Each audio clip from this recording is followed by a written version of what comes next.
First of all, let me get something straight. This is a journal, not a diary. I know what it says on the cover, but when Mom went out to buy this thing, I specifically told her to get the one that didn't say diary on it. Great. All I need is for some jerk to catch me carrying this book around and get the wrong idea. Sissy, punch. The other thing I want to clear up right away is that this was Mom's idea, not mine. But if she thinks I'm gonna write down my feelings in here or whatever, she's crazy.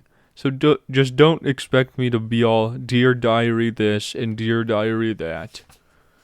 The only reason I agreed to do this at all is because I figure later on, when I'm rich and famous, I'll have better things to do than answer people's stupid questions all day long. So this book is gonna come in handy. Gregory, tell us about your childhood. Were you always so smart and handsome? Flash. Here's my journal. Now, shoo shoo. Like I said, I'll be famous one day, but for now, I'm stuck in middle school with a bunch of morons. And then it's a picture of Greg Heffley betwixt two Neanderthalic morons. Let me just say for the record that I think middle school is the dumbest idea ever invented. You got kids like me who haven't hit their growth spurt yet, mixed in with these gorillas who need to shave twice a day. Out of my way, runts. And then they wonder why bullying is such a big problem in middle school. If it was up to me, grade levels would be based on height, not age. But then again, I guess that would mean kids like Chirag Gupta would still be in like first grade.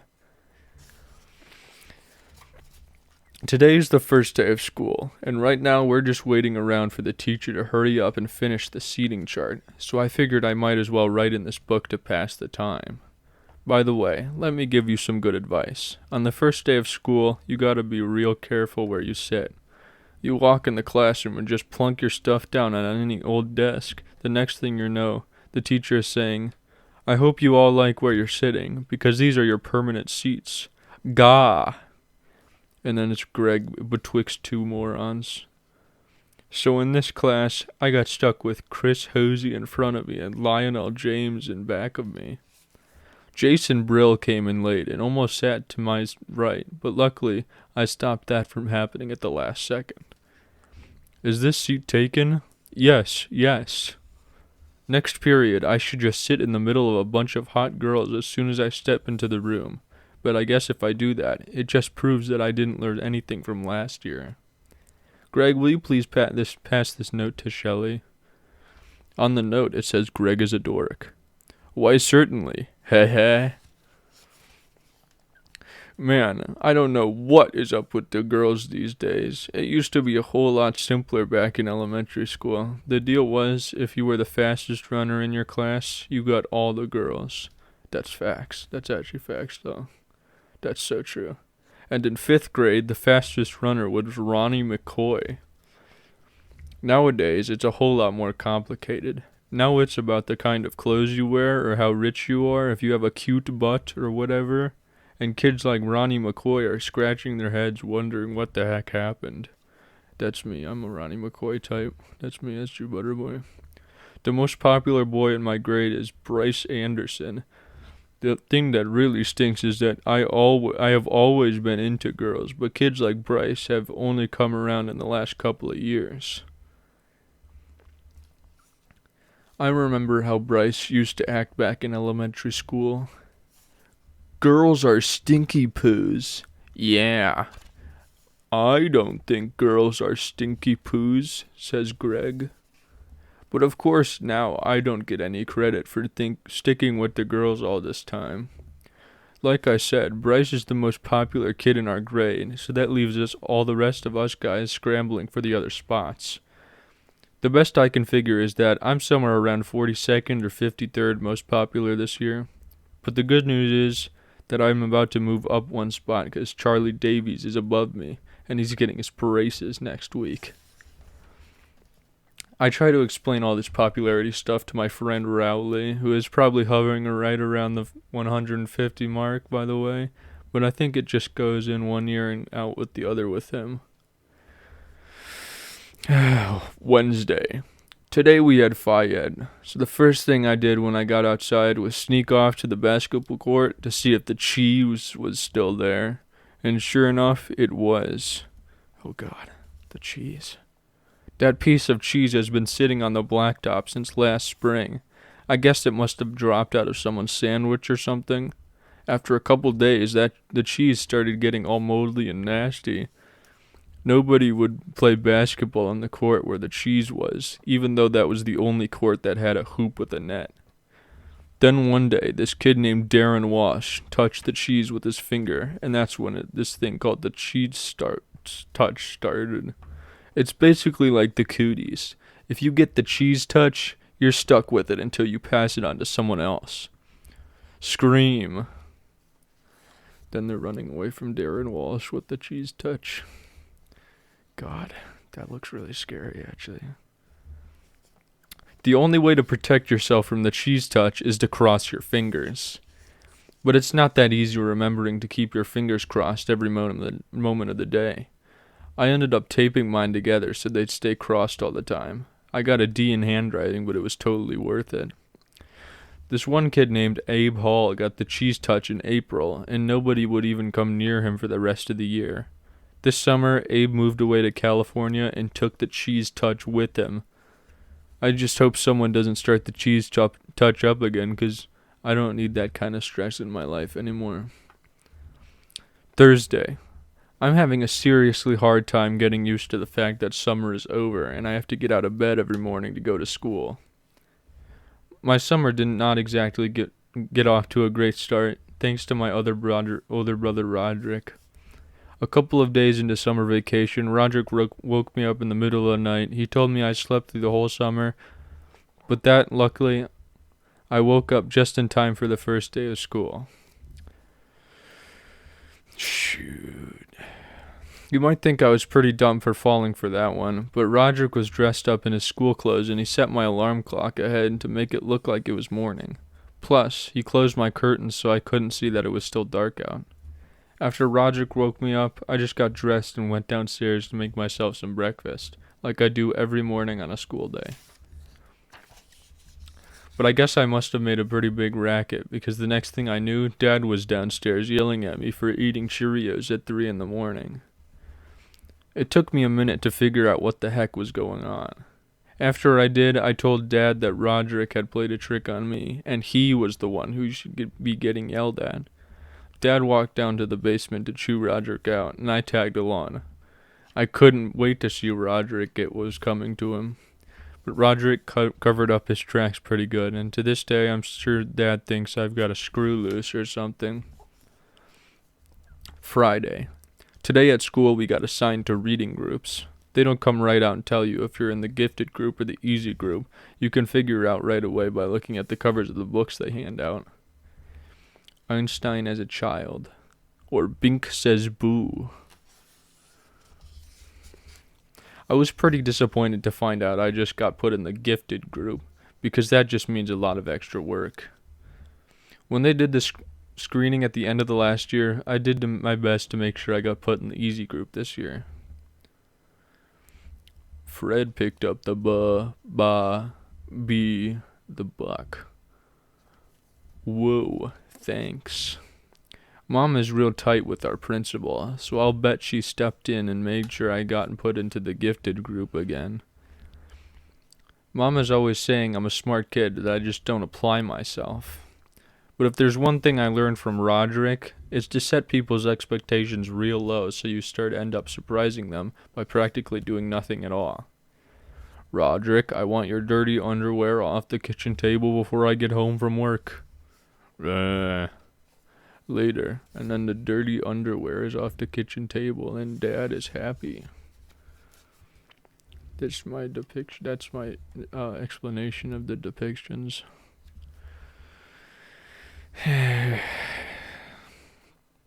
Actually, I'm kind of glad my plan to get put in the easy group didn't work.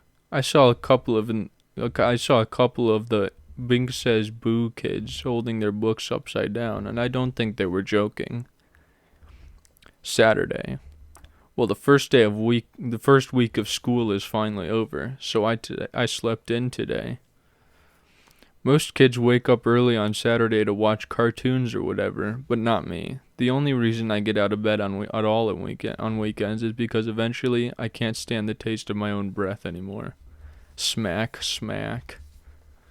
Unfortunately, Dad wakes up at 6 in the morning no matter what day of the week it is, and he's not real considerate of the fact that I'm trying to enjoy my Saturday like a normal person. Vroom. I didn't have anything to do today, so I just headed up to Rowley's house. Rowley is technically my best friend, but that is definitely subject to change. I've been avoiding Rowley since the first day of school, when he did something that really annoyed me. We were getting our stuff from our lockers, and at the end of the day, Rowley came up to me and said, "Want to come over to my house and play?" Ugh. Wow, Rowley. What are you, a kindergartner, Rowley? I've told Rowley at least 1,000,000,000 times that now that we're in middle school, you're supposed to say hang out, not play. But no matter how many noogies I give him, he always forgets the next time. I've been trying to be a lot more careful about my image since I got into middle school, but having Rowley around is definitely not helping. I met Rowley a few years ago when he moved into my neighborhood. His mom bought him this book called How to Make Friends in New Places, and he came to my house trying to all these dumb gimmicks. Knock knock, huh? Thermos, excuse me? Thermos be some way to tickle your funny bone. Say what? I guess I kind of felt sorry for Rowley, and I decided to take him under my wing. It's been great having him around, but mostly because I get used to all the tricks Roderick pulls on me. Did you know that if your hand is bigger than your face, it's a sign of low intelligence? Really? Whap. Ha, gotcha. But do I have low intelligence? Let me check again. You know how I said I play all sorts of pranks on Rowley? Well, I have a little brother named Manny, and I could never get away with pulling any of that stuff on him. Mom and Dad protect Manny like he's a prince or something, and he never gets in trouble, even if he really deserves it. Yesterday, Manny drew a self-portrait on my bedroom door in a permanent marker. I thought Mom and Dad were really going to let him have it, but as usual, I was wrong. Aww. But the thing that bugs me the most about Manny is the nickname he has for me. When he was a baby, he couldn't pronounce brother, so he started calling me Bubby, and he still calls me that now, even though I keep trying to get Mom and Dad to make him stop. Luckily, none of my friends have found out yet, but believe me, I've had some really close calls. Happy birthday, Greg. Hey, this one says it's to Bubby. Must be a mistake. Toss. Mom makes me help Manny get ready for school in the morning. After I make Manny his breakfast, he carries his cereal bowl into the family room and sits on his plastic potty. C is for Cookie, and Cookie is for me. Ha. When it's time for him to go to daycare, he gets up and dumps whatever he didn't eat right into the toilet. Dump. Mom is always getting on me about not finishing my breakfast, but if she had to scrape cornflakes out of the bottom of a plastic potty every morning, she wouldn't have much of an appetite either. Tuesday. I don't know if I mentioned this before, but I am super good at video games. You and me both, my friend. Have you seen me play Fortnite? I'll bet I could beat anyone in my grade head to head. Yeah, me too. I can crank 90s like nobody else can. I'm very talented. Unfortunately, Dad does not exactly appreciate my skills. He's always getting on me about going out and doing something active. So tonight after dinner, when Dad started hassling on me about going outside, I tried to explain how with video games you can play sports like football and soccer, and you don't even have to get all hot and sweaty. But as usual, Dad didn't see my logic. Dad is a pretty smart guy in general, but when it comes to common sense, sometimes I worry about him. Slam. and then the door shuts on Greg's face when he's outside, 'cause Dad threw him out. I'm sure Dad would dismantle my game system if he could figure out how to do it, but luckily, the people who make these things make them parent-proof. Dagnab these fancy gadgets. Every time Dad kicks me out of the house to do something sporty, I just go up to Rowley's and play my video games there. Unfortunately, the only games I can play at Rowley's are racing games and stuff like that. Because whenever I bring a game up to Rowley's house, his dad looks it up in on some parent's website, and if my game has any kind of fighting or violence in it, he won't let us play. I'm getting a little sick of playing Formula 1 racing with Rowley because he's not a serious gamer like me. All that you have to do to beat Rowley is name your car something ridiculous at the beginning of the game. And then when you pass Rowley's car, he just falls to pieces. Bad fart ahead. Bwahahaha. Anyway, after I got done mopping the floor with Rowley today, I headed home. I ran through the neighbor's sprinkler a couple times to make it look like I was all sweaty, and that seemed to do the trick for Dad. And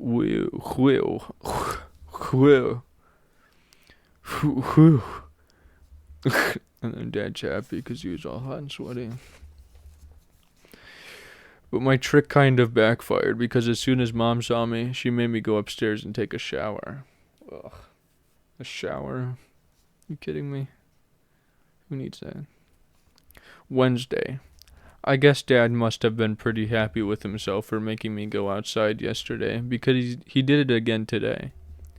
It's getting really annoying to have to go up to Rowley's every time I want to play a video game. There's this weird kid named Fregley who lives halfway between my house and Rowley's, and Fregley is always hanging out in his front yard, so it's pretty hard to avoid him. Want to see my secret freckle? No thanks. That's Fregley, that's the character that I play in the movie. Yeah, I was pretty talented as Fregley in Diary of a Wimpy Kid the movie. Fregley is in my Phi-Ed class at school, and he has this whole made-up language. Like when he needs to go to the bathroom, he says, "Juice, juice." Us kids have pretty much figured Fregley out, but by now, but I don't think the teachers have really caught on yet. Okay, kid, gee whiz, and then the teacher's bringing in some juice. They don't understand Fregley like I do. Today, I probably would have gone up to Rowley's up on my own anyway, because my brother Roderick and his band were practicing down in the basement. Roderick's band is really awful, and I can't stand being home when they're having rehearsals. His band is called Loaded Diaper, only it's spelled Loaded Diaper with an O instead of with an O and with umlauts instead of an A. And then the A in diaper is missing. It's spelled like that on his van, on Roderick's van. You might think he spelled it that way to make it look cooler, but I bet if you told Roderick how Loaded Diaper is really spelled, it would be news to him. Dad was against the idea of Roderick starting a band, but Mom was all for it. She's the one who bought Roderick his first drum set. I think Mom has this idea that we're all going to learn to play the instruments and then become one of those family bands like you see on TV. Dad really hates heavy metal, and that's the kind of music Roderick and his band play. I don't think Mom really cares what Roderick plays or listens to because to her, all music is the same. In fact, earlier today, Roderick was listening to one of his CDs in the family room, and Mom came in and started dancing. That really bugged Roderick, so he drove off to the store and came back 15 minutes later with some headphones, and that pretty much took care of the problem. Thursday. Yesterday, Roderick got a new heavy metal CD, and it had one of those parental warning stickers on it. I've never gotten to listen to one of those parental warning CDs because Mom and Dad never let me buy them at the mall, so I realized the only way I was going to get a chance to listen to Roderick's CD was if I snuck it out of the house. This morning, after Roderick left, I called up Rowley and told him to bring his CD player to school, Then I went down to Roderick's room and took the CD off his rack. You're not allowed to bring personal music players to school, so we had to wait to use it until after lunch when the teachers let us outside. As soon as we got the chance, me and Rowley snuck around back to school and loaded up Roderick's CD. But Rowley forgot to put the batteries in his CD player, so it was pretty much worthless. Then I came up with this great idea for a game. The object was to put the headphones on your head and then try to shake them off without using your hands. The winner was whoever could shake the headphones off in the shortest amount of time. I had the record with 7.5 seconds, but I think I might have shook one of my fillings loose with that one. Right in the middle of our game, Mrs. Craig came around the corner and caught us red-handed. She took the music player away from me and started chewing us out. But I think she had the wrong idea about what we're doing back there. She started telling us how rock and roll is evil and how it's going to ruin our brains, which is true, by the way. It will ruin your brains, that's true. I was going to tell her that there weren't even any batteries in the CD player, but I could tell she didn't want to be interrupted. So I just waited until she done, and I said, "Yes, ma'am." But right when Mrs. Craig was about to let us go, Riley started blubbering about how he doesn't want rock and roll to ruin his brains. Honestly, sometimes I don't know about that boy. Friday. Well, now I've gone and done it. Last night, after everyone was in bed, I snuck downstairs to listen to Roderick's CD on the stereo in the family room. I put Roderick's new headphones on and cranked up the volume really high. Then I hit play. First, let me just say, I can definitely understand why they put that parental warning sticker on the CD, but I only got to hear about 30 seconds of the first song before I got interrupted. It turns out I didn't have the headphones plugged into the stereo, so the music was actually coming through the speakers, not the headphones. Dad marched me up to my room and shut the door behind him. Then he said, "Let's you and me have a talk, friend." Whenever Dad says friend that way, you know you're in trouble. The first time Dad ever said friend like that to me, I didn't get that he was being sarcastic, so I kind of let my guard down. Friend equals good. And it's Greg with the baseball bat, and the baseball went through the window. I don't make that mistake anymore. Tonight, Dad yelled at me for about 10 minutes, and then I guess he decided he'd rather be in a bed than standing in my room in his underwear. He told me I was grounded from playing video games for 2 weeks, which is about what I expected. I guess I should be glad that it's all he did. The good thing about Dad is that when he gets mad, he cools off real quick, and then it's over. Usually if you mess up in front of Dad, he just throws whatever he's got in his hands at you. A good time to screw up would be when he's holding a newspaper. Kick. A bad time is when he's laying bricks outside. Kick. Mom has a totally different style when it comes to punishment. If you mess up and Mom catches you, the first thing she does is to take a few days to figure out what your punishment should be. And while you're waiting, you do all these nice things to try to get off easier. I just dusted the dining room for the heck of it. How thoughtful of you. But then after a few days, right when you forget you're in trouble, that's when she lays it on you. Are you having fun? Yeah. No video games for a week. I'm done reading for now. Monday. This video game ban is a whole lot tougher than I thought it would be, but at least I'm not the only one in the family who's in trouble. Roderick's in some hot water with Mom right now, too. Manny got a hold of one of Roderick's heavy metal magazines, and one of the pages had a picture of a woman in a bikini lying across the hood of a car, and then Manny brought it into daycare for show and tell. Anyway, I don't think Mom was too happy about getting that phone call. I saw the magazine myself, and it honestly wasn't anything to get worked up over, but Mom doesn't allow that kind of stuff in the house. Roderick's punishment was that he had to answer a bunch of questions Mom wrote out for him. Did owning this magazine make you a better person? No. Did it make you more popular at school? No. How do you feel about having owned this type of magazine now? I feel ashamed. Do you have anything you want to say to women for having owned this offensive magazine?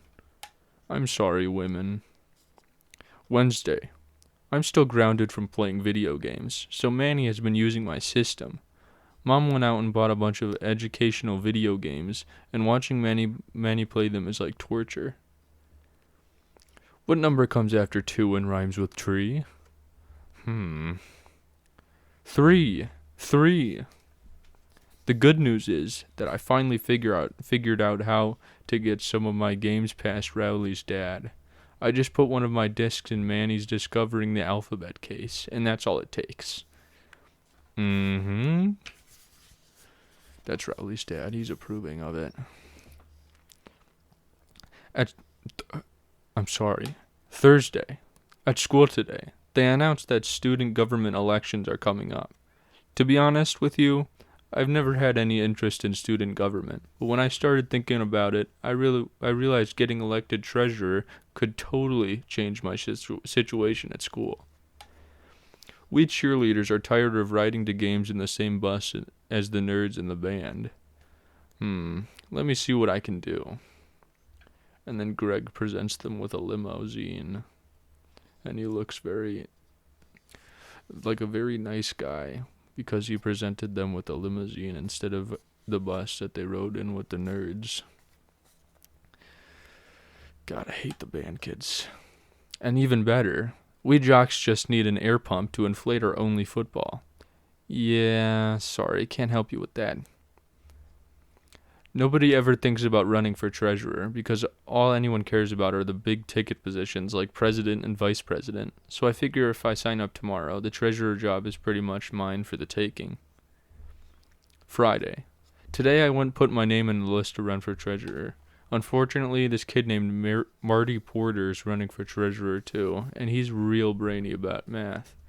So this might not be as easy as I thought. I told Dad that I was running for student government, and he seemed pretty excited. It turns out he ran for student government when he was my age, and he actually won. Dad dug through some old boxes in the basement and found one of the old campaign posters. Integrity, honesty, know-how. Vote Frank Heffley for secretary. I thought the poster idea was pretty good, so I asked Dad to drive me to the store to get some supplies. I loaded up on poster board and markers, and I spent the rest of the night making all my campaign stuff. So let's hope these posters work. Monday. I brought my posters into school today, and I have to say, they came out pretty good. Do you want Marty Porter to be your treasurer?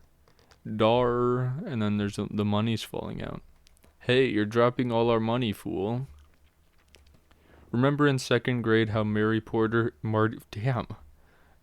sorry, Marty Porter. Remember in 2nd grade when Marty Porter had head lice? Itch, itch.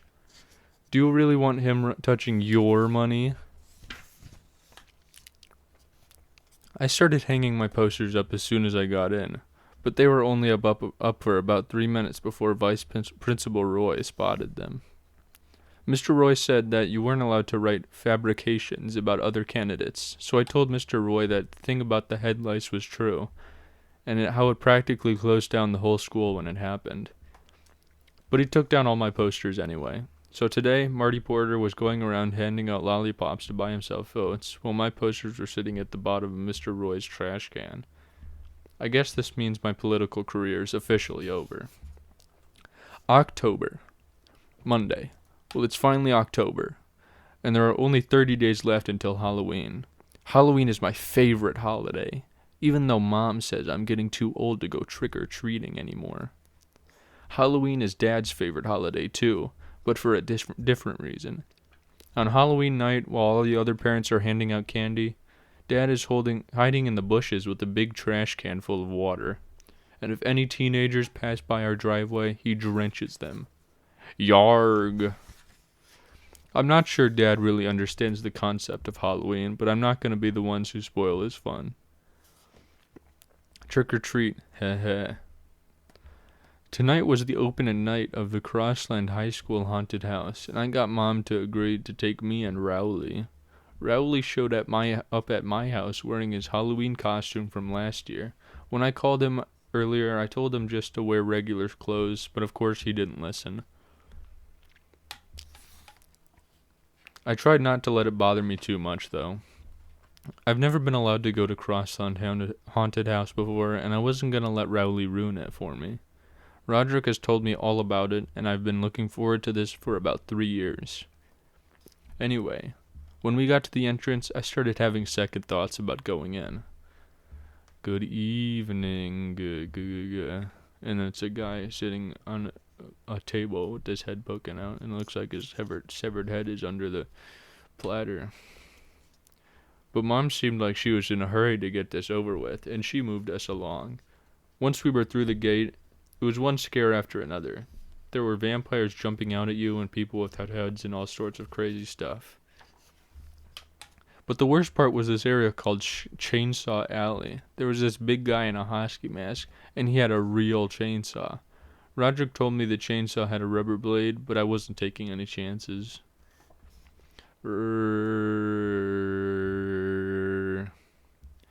That's the sound of the chainsaw with the rubber blade.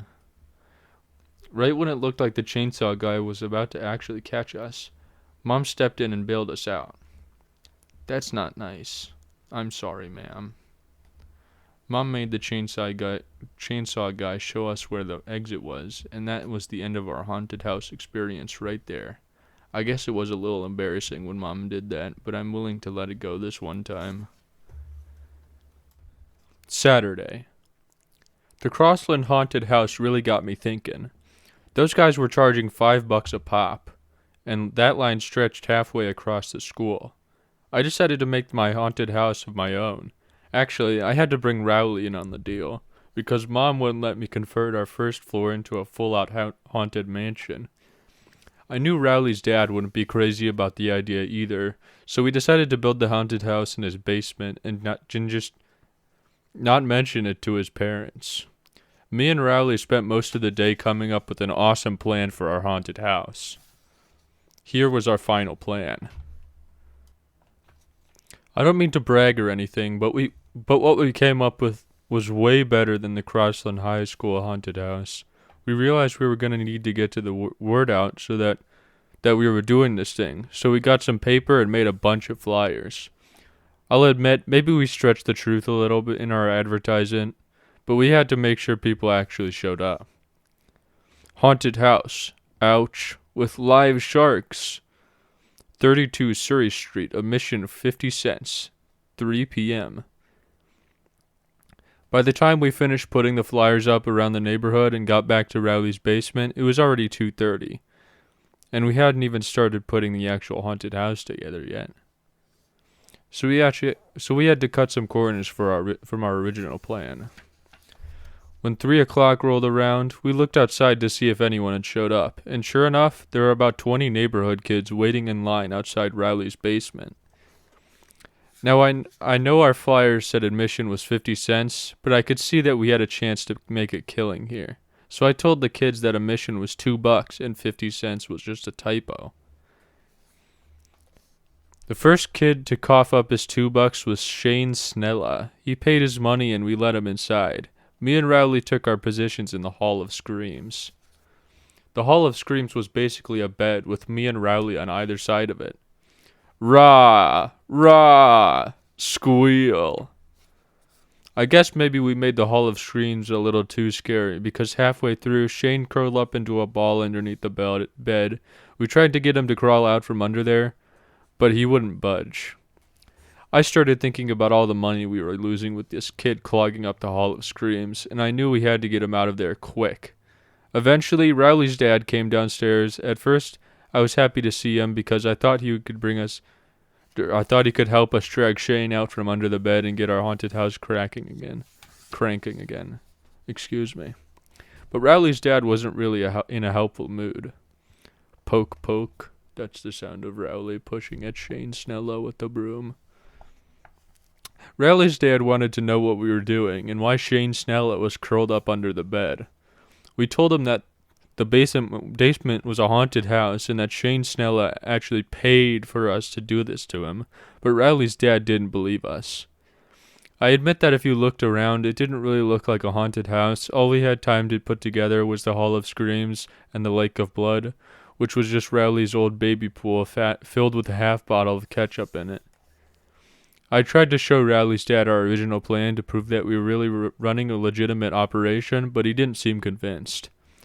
And to make a long story short, that was the end of our haunted house. The good news is, since Rowley's dad didn't believe us, he didn't make us refund Shane's money, so at least we cleared $2 today. Wow, $2, what a haul. Sunday. Rowley ended up getting grounded for that whole haunted house mess yesterday. He's not allowed to watch TV for a week, and he's not allowed to have me over at his house during that time. That last part really isn't fair because that's punishing me, and I didn't even do anything wrong. Yeah, it's a classic Greg line. It's all Riley's fault, right? That's what a bitch. God, I can't stand this Greg Geffley guy. And now where am I supposed to play my video games? And no, hold on. And now where am I supposed to play my video games? Anyway, I felt kind of bad for Rowley, so tonight I tried to make it up to him. I turned on one of Riley's favorite TV shows and I did a play-by-play over the phone so he could kind of experience it that way. Wow, look at the size of that flamethrower. Oh yeah, never mind, says Rowley. I did my best to keep up with what was going on the screen, but to be honest with you, I'm not sure if Rowley was getting the full effect. I bet this part is going to be funny. Whoop, haha, I was right. It was funny. Tuesday. Well, Rowley's grounding is finally over, and just in time for Halloween, too. I went up to his house to check out his costume, and I have to admit, I'm a little jealous. Rowley's mom got him this night costume that's way cooler than his costume from last year. His night outfit came with a helmet and a shield and a real sword and everything. I've never had a store-bought costume before. I still haven't figured out what I'm going to go as tomorrow night, so I'll probably just throw something together at the last minute. I figure maybe I'll bring back the toilet paper mummy again. But I think it's supposed to rain tomorrow night, so that might not be the smartest choice. He didn't say idea, he said choice. In the past few years, the grown-ups in my neighborhood have been getting really cranky about my lame costumes, and I'm starting to think it's actually having an effect on the amount of candy I'm bringing in. What are you supposed to be? A cowboy? And it's just double baseball hats. Not much of a cowboy, if you ask me. But I don't really have time to put together a good costume because I'm in charge of planning out the best route for me and Rowley to take tomorrow night. This year, I've come up with a plan that'll get us at least twice the candy we scored last year. Halloween. About an hour before we were supposed to start trick-or-treating, I still didn't have a costume. At that point, I was seriously thinking about going as a cowboy for the second year in a row. But then Mom knocked on my door and handed me a pirate costume with an eye patch and a hook and everything. Rowley showed up around 6:30 wearing his night costume, but it didn't look anything like it looked yesterday. Rowley's mom made all these safety improvements to it, and you couldn't even tell what he was supposed to be anymore. She cut out a big hole in the front of the helmet so he could see better, and covered him up in all of this reflective tape. She made him wear this winter coat under everything, and she replaced his sword with a glow stick. I grabbed my pillowcase and me and Rowley started to head out, but Mom stopped us before we could get to the door. I want you to take Manny with you. Man, I should have known that there was a catch when Mom gave me that costume. I told Mom that there was no way I was going to taking Manny with us because we were going to hit 152 houses in 3 hours, and plus, we were going to be on Snake Road, which is way too dangerous for a little kid like Manny. I should never have mentioned that last part, because the next thing I knew, Mom was telling Dad he had to go along with us to make sure we didn't step foot outside our neighborhood. Dad tried to squirm out of it, but once Mom makes up her mind, there's no way you can change it. Slam. The door closes in their faces. And they're outside now, and it's nighttime and stuff. Before we even got out of our own driveway, we ran into our neighbor, Mr. Mitchell, and his kid, Jeremy. So, of course, they tagged along with us. Manny and Jeremy wouldn't trick-or-treat any houses with spooky decorations on them, so that ruled out pretty much every house on our block. Dad and Mr. Mitchell started talking about football or something, and every time one of them wanted to make a point, they'd stop walking. Blah, blah, blah, blah, blah, blah, blah, blah, blah, blah, blah, blah. That's what they're saying. So we were hitting only about one house every 20 minutes. After a couple of hours, Dad and Mr. Mitchell took the little kids home. I was glad because that meant me and Rowley could take off. My pillowcase was almost empty, so I wanted to make up as much time as possible. A little while later, Rowley told me he needed a potty break. I made him hold off for another 45 minutes, but by the time we got to my grandma's house, it was pretty clear that if I didn't let Rowley use the bathroom, it was going to get messy. So I told Rowley if he wasn't back outside in 1 minute, I was going to start helping myself to his candy. After that, we headed back out on the road, but it was already 10:30, and I guess that's when most grown-ups decide Halloween is over. You can kind of tell because that's when they start coming to the door in their pajamas and giving you the evil eye. We decided to head home. We made up a lot of time after Dad and Manny left, so I was pretty satisfied with how much candy we took in. When we were halfway home, this pickup truck came roaring down the street with a bunch of high school kids in it. The kid in the back was holding a fire extinguisher, and when the truck passed by us, he opened fire. Whoosh.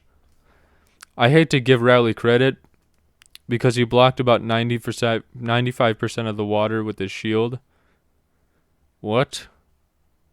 It says it's 95% of the water, but it's a fire extinguisher. Since when do they have water in them? What the hell? There's that fucking foam shit. And if he hadn't done that, all of our candy would have gotten soaked. When the truck drove away, I yelled out something that I regretted about 2 seconds later. "We're calling the cops!" The driver slammed on the brakes and he turned his truck around. Me and Rowley started running, but those guys were right on our heels. The only place I could think of that was safe was Grandma's house. So we cut through a couple backyards to get there. Grandma was in bed already, but I knew she keeps a spare key under the mat on the front porch. Once we got inside, I looked out the window to see if those guys had followed us, and sure enough, they did. I tried to trick them into leaving, but they wouldn't budge. Well, I guess now that we're safe in our own house, you can't get us. After a while, we realized the teenagers were just going to wait us out, so we decided we were just going to have to spend the night at Grandma's. That's when we started getting cocky, making monkey noises at the teenagers and whatnot. And whatnot. Yeah. Well, at least I was kind of making monkey noises, but Rowley was making owl noises. But I guess it was the same general idea. Ooh, ee, ah. Hoo.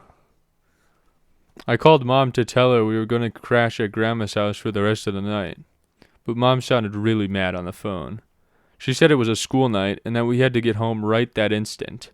So that meant we were going to have to make a run for it. I looked out the window, and this time I didn't see the truck, but I knew those guys were hiding somewhere and were just trying to draw us out. So we snuck out the back door, hopped over Grandma's fence, and ran all the way to Snake Road. I figured our chances would get better there because there aren't any streetlights. Snake Road is scary enough on its own without having a truckload of teenagers hunting you down. Every time we saw a car coming, we dove into the bushes. It must have taken us a half hour to go 100 yards. But believe it or not, we made it all the way home without getting caught. Neither one of us let our guard down until we got to my driveway. And they step into the driveway. Ah. But right then, there was this awful scream, and we saw a big wave of water coming towards us. Splash. Man, I forgot all about Dad. We were totally paid the price for it. Whoops, heh. When me and Rowley got inside, we laid out all our candy on the kitchen table. The only things we could salvage were a couple of mints that were wrapped in cellophane and the toothbrushes Dr. Garrison gave us. Fucking toothbrushes. Son of a bitch, Dr. Garrison. Kill that motherfucker. I think next Halloween, I'll just stay home and mooch some Butterfingers from the bowl Mom keeps on top of the refrigerator. November. Thursday. On the bus ride into school today, we passed by Grandma's house. It got rolled with toilet paper last night, which I guess was no big surprise. I do feel a little bad because it looked like it was going to take a long time to clean up. But on the bright side, Grandma is retired, so she probably didn't have anything planned for today anyway. Wednesday. In the third period, Mr. Underwood, our Phi Ed teacher, announced that the boys would be doing a wrestling unit for the next 6 weeks.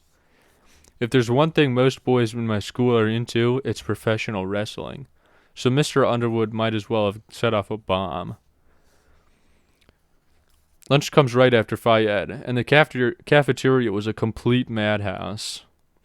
I don't know what the school is thinking having a wrestling unit. But if I decided I don't want to get twisted into a pretzel for the next month and a half, I'd better do my homework on this wrestling business. So I rented a couple of video games to learn some moves. And you know what? After a while, I was really starting to get the hang of it. Does this feel right? Greg says as he kind of awkward. What? He's like kind of like sitting on Rowley.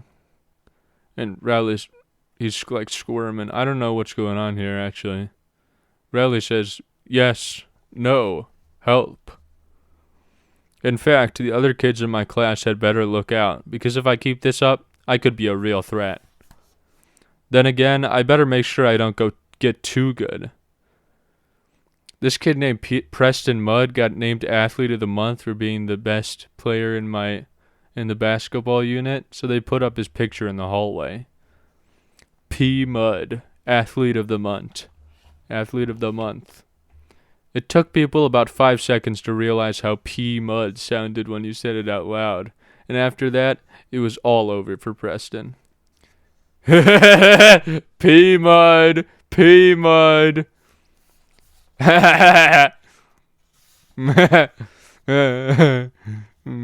Mudd. Thursday. Well, I found out today that the kind of wrestling Mr. Underwood is teaching is completely different from the kind they do on TV. So this isn't like Logan Paul wrestling. This is like fucking weirdo wrestling. This is like fucking leotard wrestling. The fucking singlets, the fucking red, the red things with the headgear. Oh, God. What kind of losers fucking do that shit in their free time? Not me, that's all I'm saying. First of all, we have to wear these things called singlets, which look like those bathing suits that they used to wear in the 1800s. And second of all, there are no pile drivers or hitting people over the heads with chairs or anything like that. There's not even a ring with ropes around it. It's basically just a sweaty mat that smells like it's never been washed before. Mr. Underwood started asking for volunteers so he can demonstrate some wet wrestling holds, but there was no way I was going to raise my hand. Me and Rowley tried to hide out in the back of the gym near the curtain, but that's where the girls were doing their gymnastics unit. Hee hee hee, the girls say as they peek from behind the curtain at Rowley and Greg in their fucking singlets. God, what nerds. Fucking singlets. Nerds. We got out of there in a hurry, and we went back to where the rest of the guys were. Mr. Underwood singled me out, probably because I'm the lightest kid in the class, and he could toss me around without straining himself. He showed everybody how to do all these things called a half Nelson and a reversal and a takedown and stuff like that. When he was doing this one move called the fireman's carry, I felt a breeze down below, and I could tell my singlet wasn't doing a good job keeping me covered up. That's when I thanked my lucky stars and the girls were on the other side of the gym. That's kind of gross. Mr. Underwood divided us up into weight groups. I was pretty happy about that at first because it meant I wasn't going to have to wrestle kids like Benny Wells who can bench press 250 pounds. But then I found out who I did have to wrestle, and I would have traded for Benny Wells in a heartbeat. Greg, you'll be paired up with Fregley here. Fregley was the only kid light enough to be in my weight class, and apparently Fregley was paying attention when Mr. Underwood was giving instructions because he pinned me every which way you could imagine. I spent my 7th period getting way more familiar with Fregley than I ever wanted to be. Oh my god. Can't imagine what that's like. I'm nothing even similar to Fregley. I'm really cool. Tweet. That's the sound of the whistle as the match ends. Tuesday. This wrestling unit has totally turned our school upside down. Now kids are wrestling in the hallways, in the classrooms, you name it. But the 15 minutes after lunch where they let us outside is the worst. You can't walk 5 feet without tripping over a couple kids going at it. I just try to keep my distance and mark my words. I just try to keep my distance. And mark my words, one of these fools is going to roll right onto the cheese and start the cheese touch all over again. Oh god. They're wrestling right next to the cheese. Oh my gosh, bro. Get away from that thing. Do you know what that does to you? Oh my gosh. This is a funny image. There's a guy on the right, and he's wrestling another dude. And he's, like, really fat. And he's, like, sitting on top of the other guy, expressionless. That's really funny. My other big problem is that I have to wrestle Fregley every single day. But this morning, I realized something. If I can move out of Fregley's weight class, I don't have to wrestle him again. So today, I stuffed my clothes with a bunch of socks and shirts to get myself into the next weight class. But I was still too light to move up. I realized I was going to have to gain weight for real. At first, I thought I should just start loading up on junk food, but then I had a much better idea. I decided to gain my weight in muscle, not fat. I've never been all that interested in getting in shape before, but this wrestling unit has made me rethink things. I figure if I bulk up now, it could actually come in handy down the road. The football unit is coming up in the spring, and they split the teams up into shirts and skins, and I always get put on skins. I think they do that just to make all the I think they do that just to make all the out of shape kids feel ashamed of themselves. What the fuck? Greg is saying UNH exclamation mark. Like that's like supposed to be onomatopoeia. That's the sound he makes as he's getting tackled. But it's like, how do you even pronounce that? That's some bullshit. I'm trying to do a little reading here. If I can pack on some muscle now, it'll be a whole different story next April. Greg Heffley, you're on skins. And then Greg Heffley flexes his muscles and all of his clothes turn to ash. Tonight, after dinner, I got Mom and Dad together and told them my plan. I told them I was going to need some serious exercise equipment and some weight gain powder too. I showed them some muscle magazines I got at the store so they could see how ripped I was going to be. Mom didn't really say anything at first, but Dad was pretty enthusiastic. I think he was just glad I had a change of heart from how I used to be when I was a kid. If you work out regularly, you can get big muscles. And then Greg says, muscles are gross. But Mom said if I wanted to get a weight set, I was going to have to prove that I could stick with my exercise regimen. She said I could do that by doing sit-ups and jumping jacks for 2 weeks. I had to explain that the only way to get totally bulked up is to get the kind of high-tech machines that they have at the gym, but Mom didn't want to hear it. Then Dad said if I wanted a bench press, I should keep my fingers crossed for Christmas. But Christmas is a month and a half away, and if I get pinned by Fregley one more time, I'm gonna have a nervous breakdown. I don't know how fast Greg thinks he can gain muscle, but I feel like he's very much underestimating the time it takes. Like, I mean, Greg, it's gonna take some while. Oh, take a while, bro. You're nothing, bro. You're like a toothpick, my friend. So it looks like mom and dad aren't gonna be any help. And that means I'm going to have to take manners into my own hands, as usual. Yeah, because Greg is perfect, and he's the main character. And Greg could do no wrong. Saturday. I couldn't wait to start my weight training program today. Even though Mom wouldn't let me get the equipment I needed, I wasn't going to let that hold me back. So I went into the fridge and emptied out all the milk and orange juice and filled the jugs with sand. Then I taped them to a broomstick, and I had my pretty decent barbell. That's such a blatant waste of milk and orange juice. That's awful. Jesus. Imagine what the starving kids in Africa could do with that shit.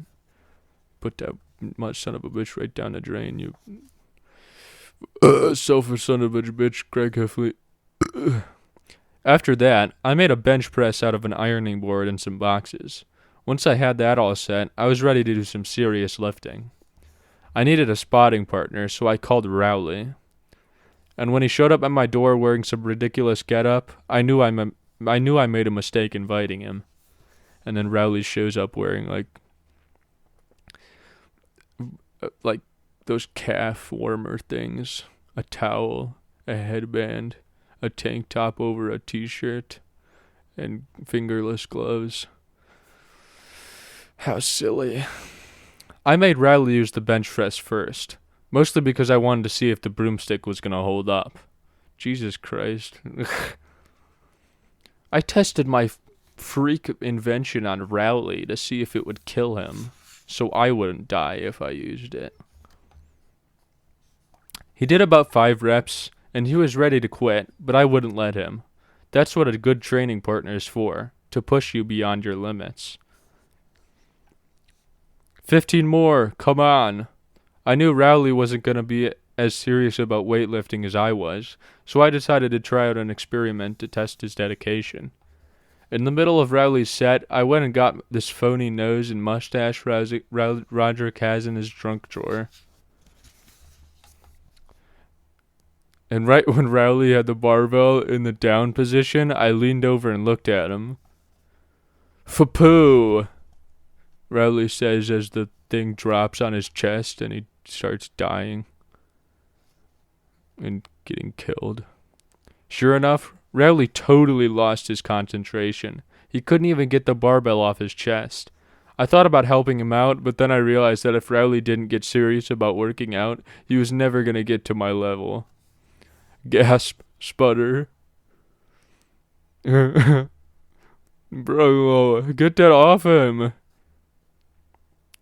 I eventually had to rescue him because he started biting the milk jug to let the sand leak out. After Rowley got off the bench press, it was time for my set, but Rowley said he didn't feel like working out anymore and he went home. I figured he'd pull something like that. But I guess you can't expect everyone to have the same kind of dedication as you. Wednesday. Today in geography, we had a quiz. And I have to say, I've been looking forward to this one for a long time. The quiz was on state capitals, and I sit in the back of the room, right next to this giant map of the United States. All the capitals are written in big red print, so I knew that I had this one in the bag. You sit, right next to it, and it's a map of the U.S., and there's Canada above it, but there's no Mexico under it. That's so weird. But right before the test got started, Patty Farrell piped up from the front of the room. Teacher, Patty told Mr. Era that he should cover up the United States map before we got started. What a bitch! What the hell, Patty Farrell? Oh my god. Jesus. The actual definition of a bitch. Fucking hate that motherfucker, Patty Farrell. Shut your ugly ass up, bitch. Fucking bitch. Nice catch, Patty, says Mr. Era. So thanks to Patty, that bitch, I ended up flunking the quiz. And I will definitely be looking for a way to pay her back for that one. You fucking pay that bitch back, Greg. What a bitch. Oh my god, Patty. Fucking rat. God. Thursday.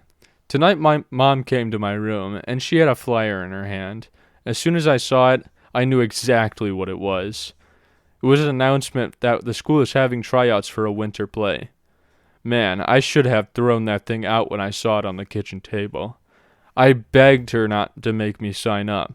Those school plays are always musicals, and the last thing I need is to sing a solo in front of the whole school.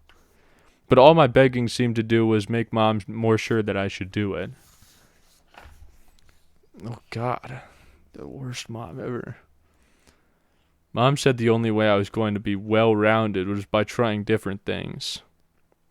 Dad came in my room to see what was going on. I told Dad that Mom was making me sign up for the school play, and that if I had to start going to play practices, it would totally mess up my weightlifting schedule. I knew that would make Dad take my side. Dad and Mom argued for a few minutes, but Dad was no match for Mom. So that means tomorrow I've got to audition for the school play. Friday. The play they're doing this year is The Wizard of Oz. A lot of kids came wearing costumes for the part they were trying out for. I've never even seen the movie, so for me it was like walking into a freak show. Mrs. Norton, the music director, made everyone sing My Country 'Tis of Thee, so she could hear our singing voices. I did my singing tryouts with a bunch of other boys whose moms made them come too. I tried to sing as quietly as possible, but of course I got singled out anyway. What a lovely soprano! God. I have no idea what a soprano is, but from the way some of the girls were giggling, I knew it wasn't a good thing. That means Greg's voice is really high. Like a girl.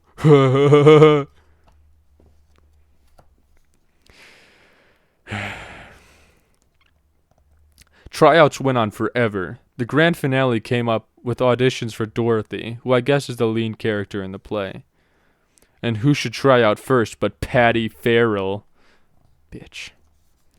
Tap, tap, tap, tap, tap, tap. That's the sound of the shoes clacking on the stage. I thought about trying out for the part of the witch, because I heard in that play, the witch does all sorts of mean things to Dorothy. But then somebody told me there's a good witch and a bad witch, and with my luck, I'd end up getting picked to be the good one. Monday. I was hoping Mrs. Norton would just cut me from the play, but today she said that everyone who tried out is going to get a part. So lucky me. Mrs. Norton showed the Wizard of Oz movie so everyone could know the story. I was trying to figure out what part I should play, but pretty much every character has to sing or dance at one point or another. But about halfway through the movie, I figured out what part I wanted to sign up for. I'm going to sign up to be a tree, because 1, they don't have to sing, and 2, they get to bean Dorothy with apples. Getting to peg Patty Farrell with apples in front of a live audience would be my dream come true.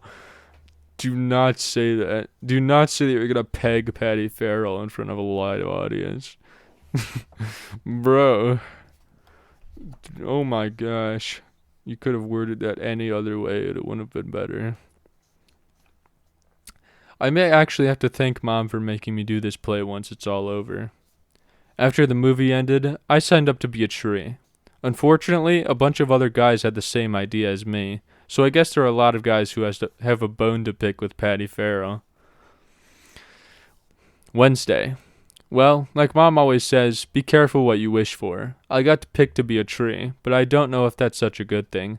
The tree costumes don't actually have armholes, so I guess the rules don't I guess that rules out any apple throwing. I should probably feel lucky that I got a speaking part at all. They had too many kids trying out, and not enough roles, so they had to start making up characters. Rodney James tried out to be the Tin Man, but he got stuck with being the Shrub. Friday. Remember how I said I was lucky to get a speaking part? Well, today I found out I only have one line in the whole play. I say it when Dorothy picks an apple off my branch. Pluck. Ouch. That's Greg's one line. It's ouch. That means I have to go to a 2-hour practice every day just so I could say one stupid word. I'm starting to think Rodney James got a better deal as the Shrub. He found a way to sneak a video game into his costume, and I'll bet that really makes the time go by. Beep boop, beep boop. So now I'm trying to think of ways to get Mrs. Norton to kick me out of the play. But when you only have one word to say, it's really hard to mess up your lines. Pluck. Ouch. December. Thursday.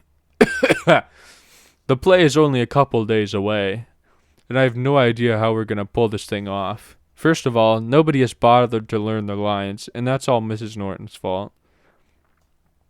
During rehearsal, Mrs. Norton whispers everyone's lines to them from the side of the stage. I'll get you, my pretty. I get that you're pretty. You dumb bitch, you messed up the line. I wonder how it's going to be next Tuesday when Mrs. Norton is sitting at her piano 30 feet away. Another thing that's screwing everything up is that Mrs. Norton keeps adding new scenes and new characters. Yesterday, she brought in this first grader to play Dorothy's dog, Toto. Wasn't it Chirag in the movie? I think Chirag Gupta played the dog in the movie. But today, the kid's mom came in and she said she wanted her child to walk around on 2 legs because crawling around on all 4s would be too degrading. So now we've got a dog that's going to be walking around on his hind legs the whole show. But the worst change is that Mrs. Norton actually wrote a song that us trees have to sing. She said everyone deserves to have a chance to sing in the play. So today we spent an hour learning the worst song that's ever been written. We 3 trees. Thank God Roderick won't be in the audience to see me humiliate myself. Mrs. Norton said the play is going to be a semi-formal occasion, and I know that there's no way Roderick is going to wear a tie in the middle school play. For a middle school play. But today wasn't all bad. Towards the end of practice, Archie Kelly tripped over Rodney James and chipped his tooth because he couldn't stick his arms out to break his fall. Gah! He says as he trips over Rodney James in his shrub costume. So the good news is they're letting us trees carve out armholes for the performance. Tuesday. Tonight was the big school production of The Wizard of Oz. The first sign that things were not going to go well happened before the play even started. I was peeking through the curtain to check out how many people showed up to see the play, and guess who was standing right up front? My brother Roderick, wearing a clip-on tie. He must have found out I was singing, and he couldn't resist the chance to see me embarrass myself. The play was supposed to start at 8, but it got delayed because Rodney James had stage fright. You'd figure that someone whose job it was to sit on the stage and do nothing could suck it up for one performance, but Rodney wouldn't budge, and eventually his mom had to come carry him off. The play finally got started around 8:30. Nobody could remember their lines, just like I predicted, but Mrs. Norton kept things moving along with her piano. The kid who played Toto brought a stool and a pile of comic books on the stage, and that totally ruined the whole dog effect. When it was time for the forest scene, me and the other trees hopped up on our positions. The curtains rose, and when they did, I heard Manny's voice. Bubby! Great. I've been able to keep that nickname quiet for years, and now all of a sudden the whole town knew it. I could feel about 300 pairs of eyeballs pointed my way. So I did some quick ad-libbing, and I was able to deflect the embarrassment over to Archie Kelly. "I think you dropped an apple, Bubby," says Greg. But the major embarrassment was still on the way. When I heard Mrs. Norton playing the first few bars of We Three Trees, I felt my stomach jump. I looked out at the audience, and I noticed Roderick was holding a video camera. I knew that if I sang the song and Roderick recorded it, he would keep the tape forever and use it to humiliate me for the rest of my life. I didn't know what to do, so when the time came to start singing, I just kept my mouth shut. "We 3 trees from yonder glen," and then Greg he's keeping his mouth shut. That's a smart move, Greg.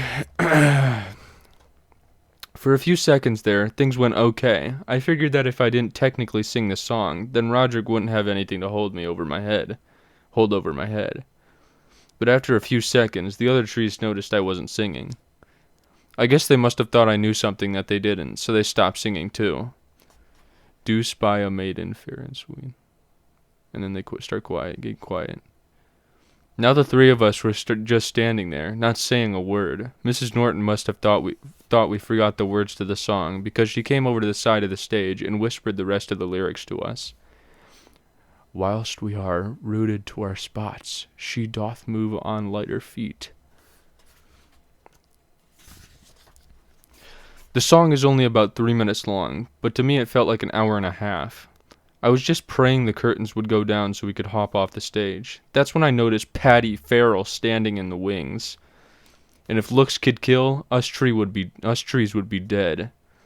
She probably thought we were ruining her chances of making it to Broadway or something. Seeing Patty standing there reminded me why I signed up to be a tree in the first place. Clonk. Greg throws an apple. It hits Patty in the head. Square in the bitch's forehead. Take that, you fucking stupid fucking Patty Farrell. Pretty soon, the rest of the trees started throwing apples too. I think Toto even got in on the act. Somebody knocked the glasses off of Patty's head, and one of the lenses broke. Mrs. Norton had to shut down the play after that because Patty couldn't see 2 feet in front of her without her glasses. Serves her right. The bitch deserves it. Am I right, guys? What a fucking bitch. After the play was over, my family went home together. Mom had brought a bouquet of flowers, and I guess they were supposed to be for me, but she ended up tossing them in the trash can on the way out the door. I just hope that everyone who came to see the play was entertained as I was. Wednesday. Well, if one good thing came out of the play, it's that I don't have to worry about the Bubby nickname anymore. I saw Archie Kelly getting hassled in the hallway after 5th period today, so it looks like I can finally start to breathe a little easier. Hi there, Bubby. Shove. Sunday. With all this stuff going on at school, I haven't even had the time to think about Christmas, and it's less than 10 days away. In fact, the only thing that tipped me off that Christmas was coming was when Roderick put his wish list up on the refrigerator. Roderick's wish list. New drums, new van, shrunken head. I usually make a big wish list every year, but this Christmas, all I really want is this video game called Twisted Wizard. Tonight Manny was going through the Christmas catalog, picking out all the stuff he wants with a big red marker.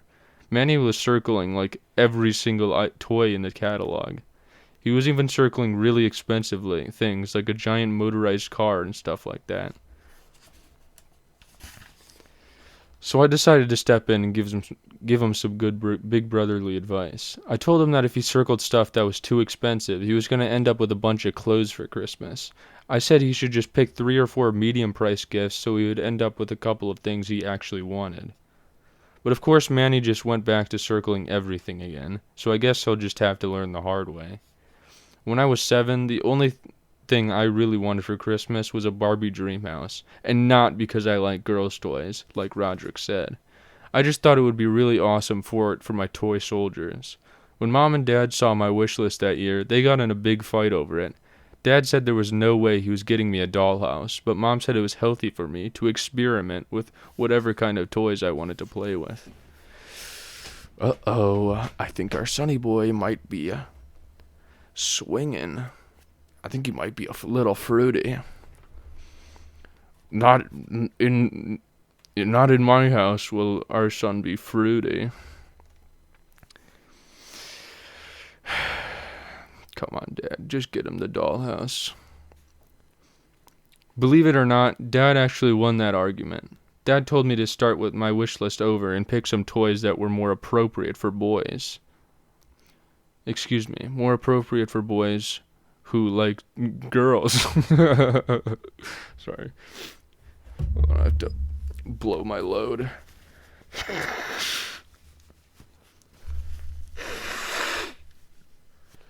Oh. Is that blood?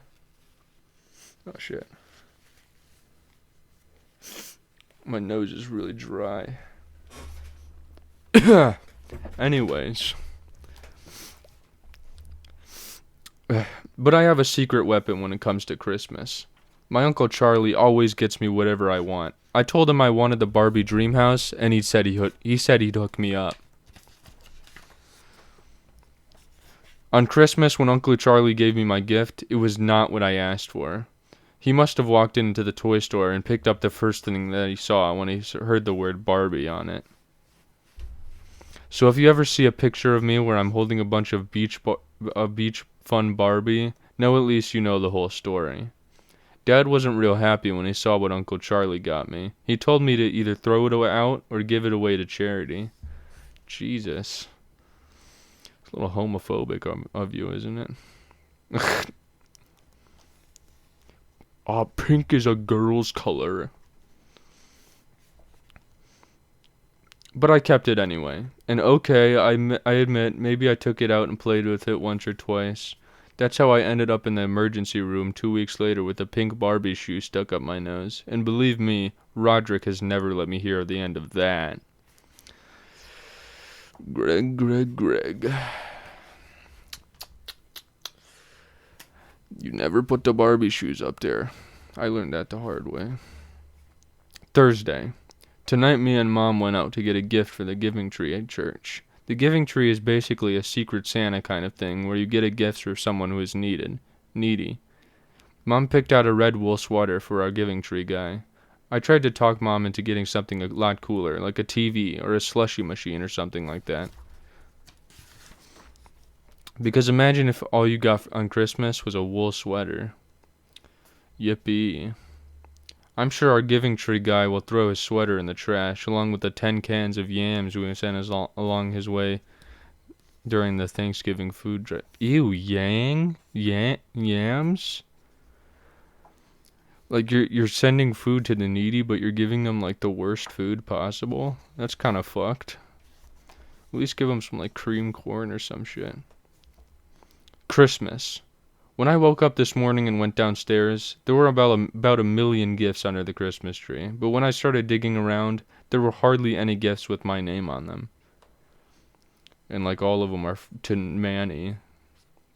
Toss. Greg tosses Manny's gift aside. But Manny made out like a bandit. He got every single thing he circled in the catalog. No lie. So I'll bet he's glad he didn't listen to me. What the fuck? What a spoiled little brat. Jesus. Apparently their investment account turned up positive. No way I could afford that otherwise. Jesus. I did find a couple things with my name on them, but they were mostly books and socks and stuff like that. I opened my gifts in the corner behind the couch because I don't like opening gifts near Dad. Whenever someone opens a gift, Dad swoops right in and cleans up after them. I gave Manny a toy helicopter, and I gave Roderick a book about rock bands. Roderick gave me a book too, but of course he didn't wrap it. The book he got me was Best of Lil Cutie. Lil Cutie is the worst comic in the newspaper, and Roderick knows how much I hate it. I think this is the 4th year in a row I've gotten a Lil Cutie book from him. God, Lil Cutie. Fucking hate that bitch. Lil Cutie. Blech. I gave Mom and Dad their gifts. I got them the same kind of thing every year, but parents eat that stuff up. Number 1 mom, number 1 dad hat. Thanks. Heh heh. The rest of the relatives started showing up around 11, and Uncle Charlie came at noon. Uncle Charlie brought a big trash bag full of gifts, and he pulled my present out of the top of the bag. Uncle Charlie, his fucking big-ass grin on his face at all times. The package was the exact right size and shape to be a Twisted Wizard game, so I knew Uncle Charlie came through for me. Mom got the camera ready, and I tore open my gift. But it was just an 8x10 picture of Uncle Charlie. Who gifts someone a picture of your own face? That's fucking weird. I guess I didn't do a good job of hiding my disappointment, and Mom got mad. All I can say is, I'm glad I'm still a kid, because if I had to act happy about the kind of gifts grown-up get, I don't think I could pull it off. Bless this house. I know the perfect place for this. I just knew you'd love it. She sure does. When I went up to my room to take a break for a while, a couple minutes later, Dad knocked on my door. He told me he had my gift for me out in the garage, and the reason it was out there was because it was too big to wrap. And when I walked down to the garage, there was a brand new weight set. That thing must have cost a fortune. I didn't have the heart to tell Dad that I kind of lost interest in the whole weightlifting thing when the wrestling unit ended last week, so I just kind of said thanks instead. I think Dad was expecting me to drop down and start doing some reps or something, but I just excused myself and went back inside. At about 6, all the relatives cleared out. I was sitting on the couch watching Manny play with his toys, feeling pretty sorry for myself. Then Mom came up to me and said that she found a gift behind the piano with my name on it, and it said, "From Santa." The box was way too big for Twisted Wizard, but Mom pulled the same big box trick on me last year when she got me a memory card for my video game system. So I ripped open the package and pulled out my present. Only this wasn't Twisted Wizard either. It was a giant red wool sweater. Flash goes the camera. At first I thought Mom was playing some kind of practical joke on me because this sweater was the same kind we bought for our giving tree guy. But Mom seemed pretty confused too. She said she did buy me a video game and that she had no idea what the sweater was doing. Oh, they switched the boxes on accident. Shit. That giving tree guy's gonna have a lot of fun playing Twisted Wizard. And then I figured it out. I told Mom there must have been some kind of mix-up, and I got the giving tree guy's gift, and he got mine. Mom said she used the same kind of wrapping paper for both of our gifts, so she must have written the wrong names on the tags. But then Mom said that this was a really good thing, because the giving tree guy was probably really happy he got such a great gift. It's a Christmas miracle. I had to explain that you need a video game system and a TV to play Twisted Wizard, so the game was totally useless to him. Oh. Even though my Christmas was not going that great, I'm sure it was going a whole lot worse for the giving tree guy. Jerks. I kind of decided to throw in the towel for this Christmas, and I headed up to Rowley's house. I forgot to get a gift for Rowley, so I just slapped a bow on the little cutie book Roger gave me, and that seemed to do the trick. Rowley's parents have a lot of money, so I can always count on them for a good gift, but Rowley said that this year he picked out my gift himself. Then he brought me outside to show me what it was. From the way Rowley was hyping up this present, I thought he must have gotten me a big screen TV or a motorcycle or something, but once again I let my hopes get too high. It's a big wheel. Rowley got me a big wheel. I guess I would have thought this was a cool gift when I was in the 3rd grade, but I have no idea what I'm supposed to do with one now. Rowley was so enthusiastic about it that I tried my best to act like I was happy anyway. Gee, thanks. We went back inside, and Rowley showed me his Christmas loot. He sure got a lot more stuff than I did. He even got Twisted Wizard, so at least I can play it when I come home to his house, or come up to his house. That is, until Rowley's dad finds out how violent it is. And boy, you have never seen someone as happy as Rowley with his little cutie book. His mom said it was the only thing on his list that he didn't get. Well, I'm glad someone got what they wanted today. It's a Christmas miracle. God, I would say Greg is like really unlucky, but I think he might maybe just like deserves it because he's kind of an asshole. It reminds me of me when I was younger and me now too. I'm kind of like Greg, I think. New Year's Eve. In case you're wondering what I'm doing in my room at 9 p.m. on New Year's Eve, let me fill you in. Earlier today, me and Manny were horsing around in the basement. I found a tiny black ball of thread on the carpet, and I told Manny it was a spider. Then I held it over him, pretending like I was gonna make him eat it. Yah! Scream, squeal. Right when I was about to let Manny go, he slapped my hand and made me drop the thread. And guess what? That fool swallowed it. Gulp. This is what Manny did. He went, swallowed that bitch right up. Manny completely lost his mind. He ran upstairs to where Mom was, and I knew I was in big trouble. Manny told Mom I made him eat a spider. I told her there's no spider and that it was a tiny ball of thread. Mom brought Manny over to the kitchen table. Then she put a seed, a raisin, and a grape on a plate and told Manny to point to the thing that was closest in size to the piece of thread he swallowed. Manny took a while to look over the things on the plate. Then he walked over the refrigerator and pulled out an orange. So that's why I got sent to bed at 7 and I'm not downstairs watching the New Year's Eve special on TV. And that's also why my only New Year's resolution is to never play with Manny again. January. Wednesday. I found a way to have some fun with the big wheel Rowley got from me for Christmas. I came up with this game where one guy rides down the hill and the other guy tries to knock him off with the football. Rowley was the first one down the hill, and I was the thrower. Shriek! Rumble, rumble, rumble. It's a lot harder to hit a moving target than I thought. Plus, I didn't get a lot of practice. It took Rowley like 10 minutes to walk the big wheel back up the hill every trip down.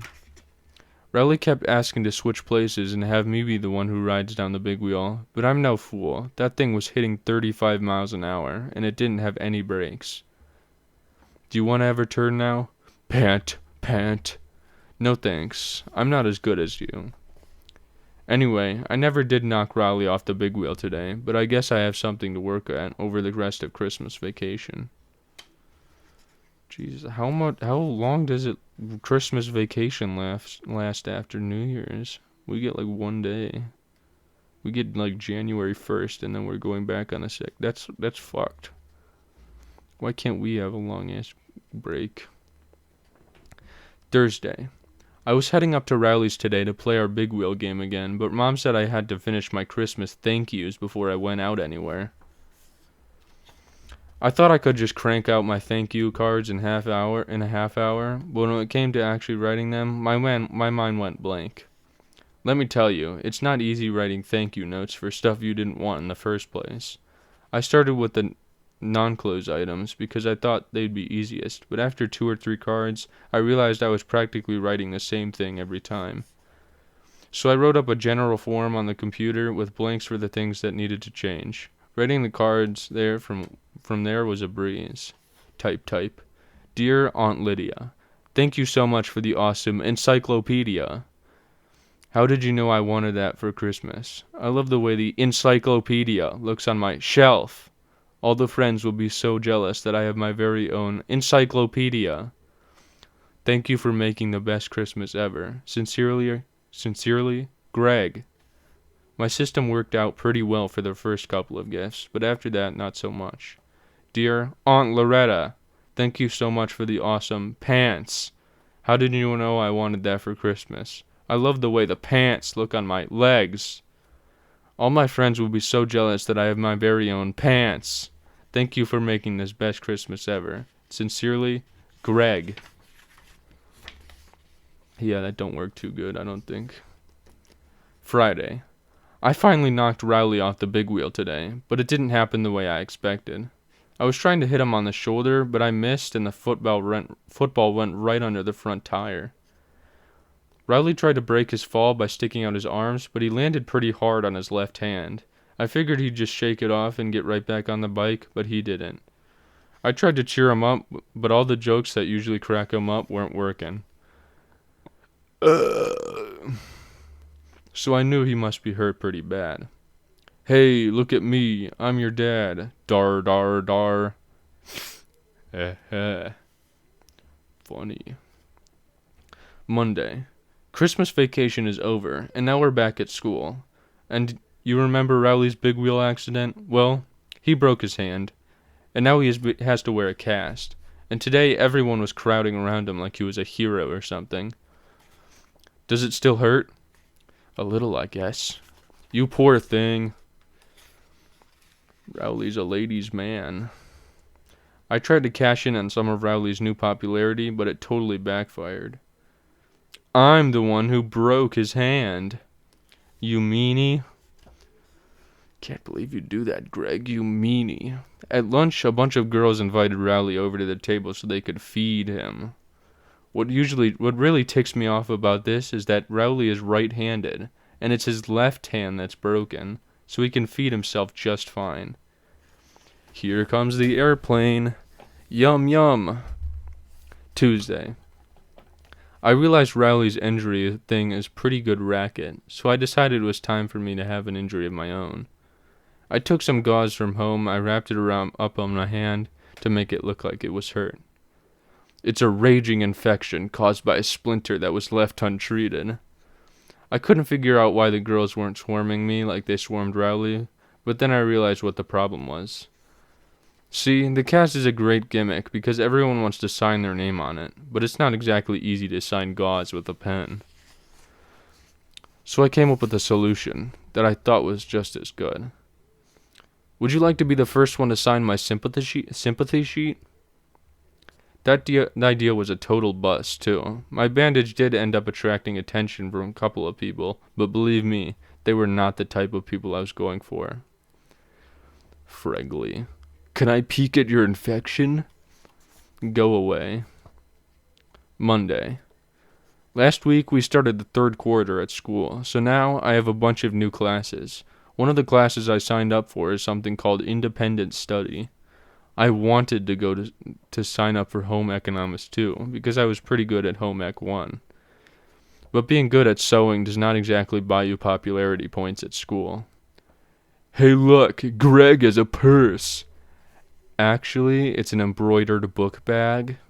Okay, Percy. Anyway, the independent study thing is an experiment they're trying out at our school for the first time. The idea is that the class gets assigned a project, and then you have to work on it together with no teacher in the room for the whole quarter. The catch is that when you're done, everyone in your group gets the same grade. I found out that Ricky Fisher is in my class, which could be a big problem. Ricky's big claim to fame is that he picked the gum off the bottom of a desk and chew it if you pay him 50 cents, so I don't really have high hopes for our final grade. Tuesday. Today we got our independent study assignment, and guess what it is? We have to build a robot. At first everyone kind of freaked out, because we thought we were going to have to build the robot from scratch. But Mr. Darnell told us we don't have to build an actual robot. We just need to come up with ideas for what our robot might look like, and what kinds of things it would be able to do. Then he left the room, and we were on our own. We started brainstorming right away. I wrote down a bunch of ideas on the blackboard. The robot would do my homework, do the dishes, make my breakfast, brush my teeth. Everybody was pretty impressed with my ideas, but it was easy to come up with them. All I did was write down all the things I hate doing myself. But a couple of the girls got up to the front of the room, and they had some ideas of their own. They erased my list and drew up their own plan. They wanted to invent a robot that would give you dating advice and have 10 types of lip gloss on its fingertips. All us guys thought this was the stupidest idea we've ever heard. So we ended up splitting into 2 groups, girls and boys. The boys went to the other side of the room while the girls stood around talking. Now that we had all the serious workers in one place, we got to work. Yeah, that's right. Starting early. Let's get our misogynist on. I think we should do the whole separate but equal thing again, but like with women this time. I think that's a great idea. Let's get all the real workers in one spot, and the rest can go off and and do their lip gloss robots. That's right, Greg. Someone had the idea that you could say your name to the robot and it can say it back to you.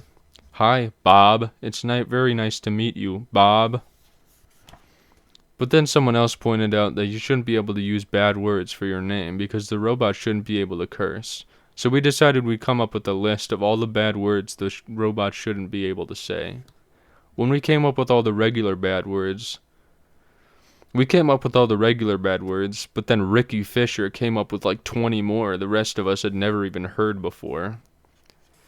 Like cunt, and bitch tits, and fucker bin Laden.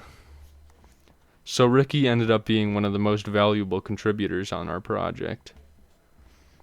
Right before the bell rang, Mr. Darnell came back in the room to check on our progress. He picked up the piece of paper we were writing on and read it over. To make a long story short, independent study is canceled for the rest of the year.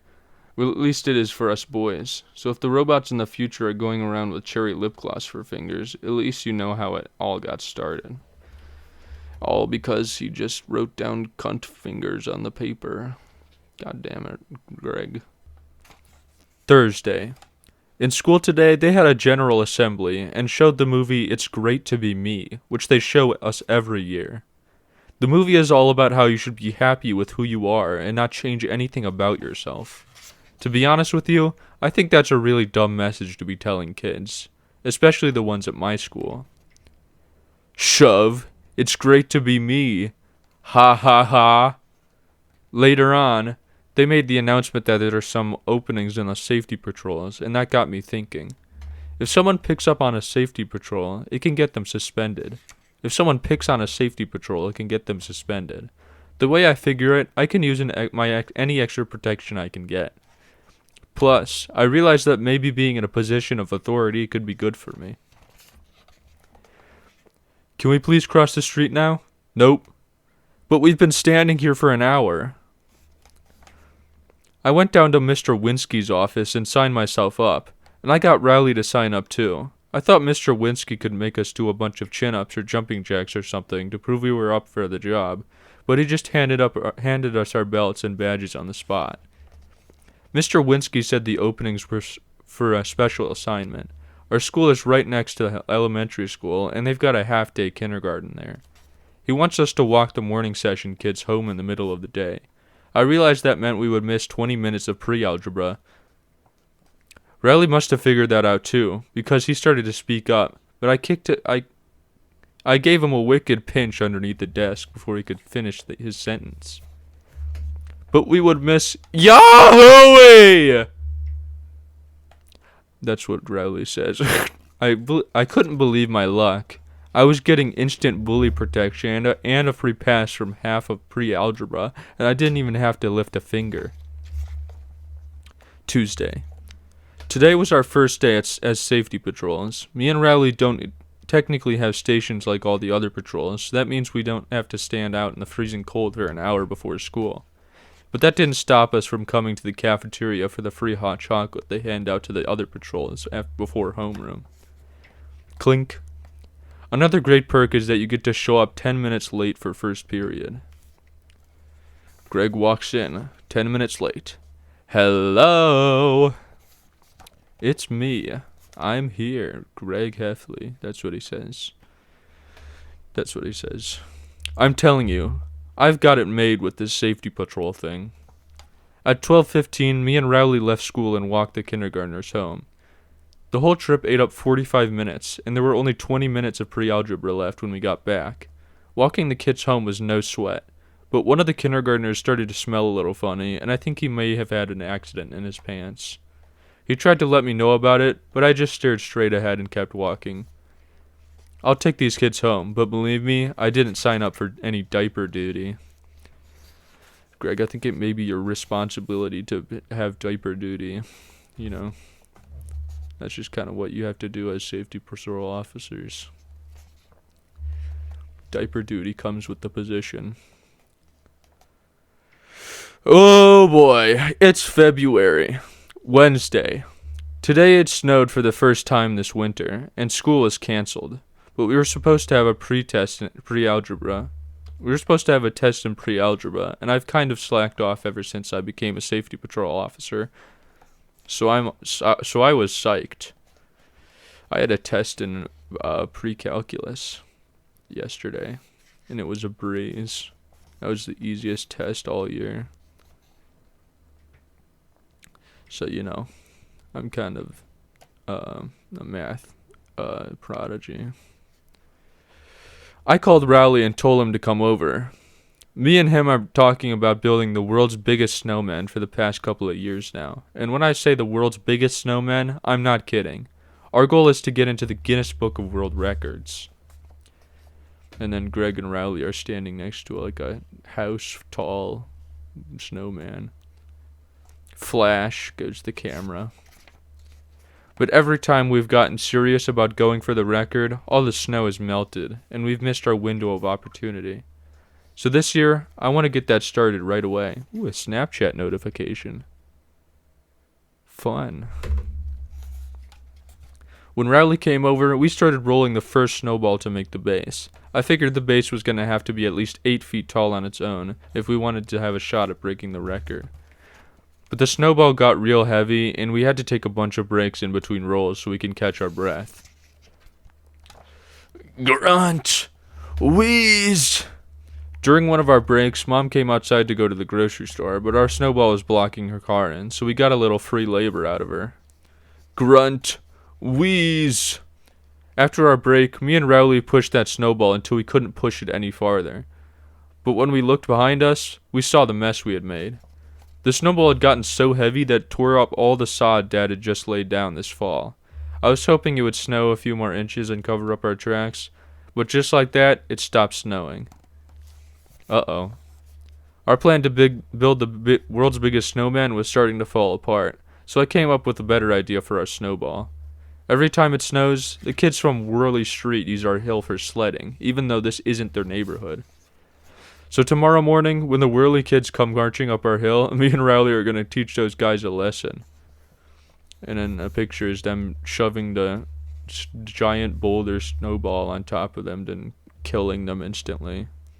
Rumble, rumble goes the snowball as it brutally slaughters the entire batch of Whirly kids. Thursday. When I woke up this morning, the snow was already starting to melt. So I told Rowley to hurry up and get down to my house. While I was waiting for Rowley to show up, I watched Manny trying to build a snowman out of the piddly crumbs of snow that were left over from our snowball. It was actually kind of pathetic. Pat, pat, that snowman is like as tall as Manny's like knees, and Manny is like 1 foot tall. I really couldn't help doing what I did next. Unfortunately for me, right at that moment, Dad was at the front window. Yeah, punt. He kicks the head right off that fucking little bitch-ass snowman. Pussy-ass snowman, Manny. You can do better than that, you fucking stupid bitch. Dad was already mad at me for tearing up the sod, so I knew I was in for it. I heard the garage door open. I saw Dad coming outside. He marched right out carrying a snow shovel, and I thought he was going to make a run for it. I thought I was going to have to make a run for it. But Dad was heading for my snowball, not me. And in less than a minute, he reduced all our hard work to nothing. And then there's a bunch of little pieces of destroyed snowball all over the driveway. Rowley came by a few minutes later, and I thought he might actually get a kick out of what happened. Ha ha. But I guess he had his heart set on rolling that snowball down the hill, and he was really mad. But get this. Rowley was mad at me for what Dad did. I told Rowley he was being a big baby, and we got in a shoving match. Right when it looked like we were going to get in an all-out fight, We got ambushed from the street. Bap, bap, bap, bap, bap. Jesus Christ, that's a lot of snowballs. They have like a snowball Gatling gun. Holy shit. It was a hit and run by the Whirly Street kids. Those goddamn Whirly Street kids. Maybe they deserve to get brutally slaughtered by a giant boulder of snow. I'd like to see their bones get crushed, and I'd like to see their bodies get emaciated and lacerated and destroyed. And if Mrs. Levine, my English teacher, was there, I'm sure she would have said the whole situation was ironic. Wednesday. Today at school they announced there's an opening for the cartoonist job in the school paper. There's only one comic slot, and up until now this kid named Brian Little has been hogging it all to himself. Brian has this comic called Wacky Dog, and when it started off it was actually pretty funny. But lately Brian's been using his strip to handle his personal business. I guess that's why they gave him the axe. Wacky Dog by Brian Little. Hey Wacky Dog, say something funny. Actually, I have something serious on my mind. Susan Lim, if you are reading this, Brian is very sorry he kissed your best friend Rachel behind the lockers. He hopes you can find it in him to give. He can find it in your heart to forgive him. P.S. Barry Palmer, you still owe Brian $5, you bum. As soon as I heard the news, I knew I had to try out. Wacky Dog made Brian Little a celebrity at our school. And I wanted to get in on some kind of that fame. I wanted to get in on some of that kind of fame. I had a taste of what it's like to be famous at my school when I won honorable mention in this anti-smoking contest they had. All I did was trace a picture from one of Roderick's heavy metal magazines, but luckily no one ever found out. Don't smoke or you'll look like me, and it's like a picture of like Joe Biden. The kid who won first place is named Chris Carney. And what kind of ticks me off is that Chris smokes at least a pack of cigarettes a day. Don't smoke. It's a joke. First place. His poster got first place. It's just an owl on it with a graduation cap. That dude does look like he smokes at least a pack of cigarettes a day. He looks like a lot of people I know. And he has a mullet, too. Wow! Okay, I was just making sure my mic was still functioning. Thursday.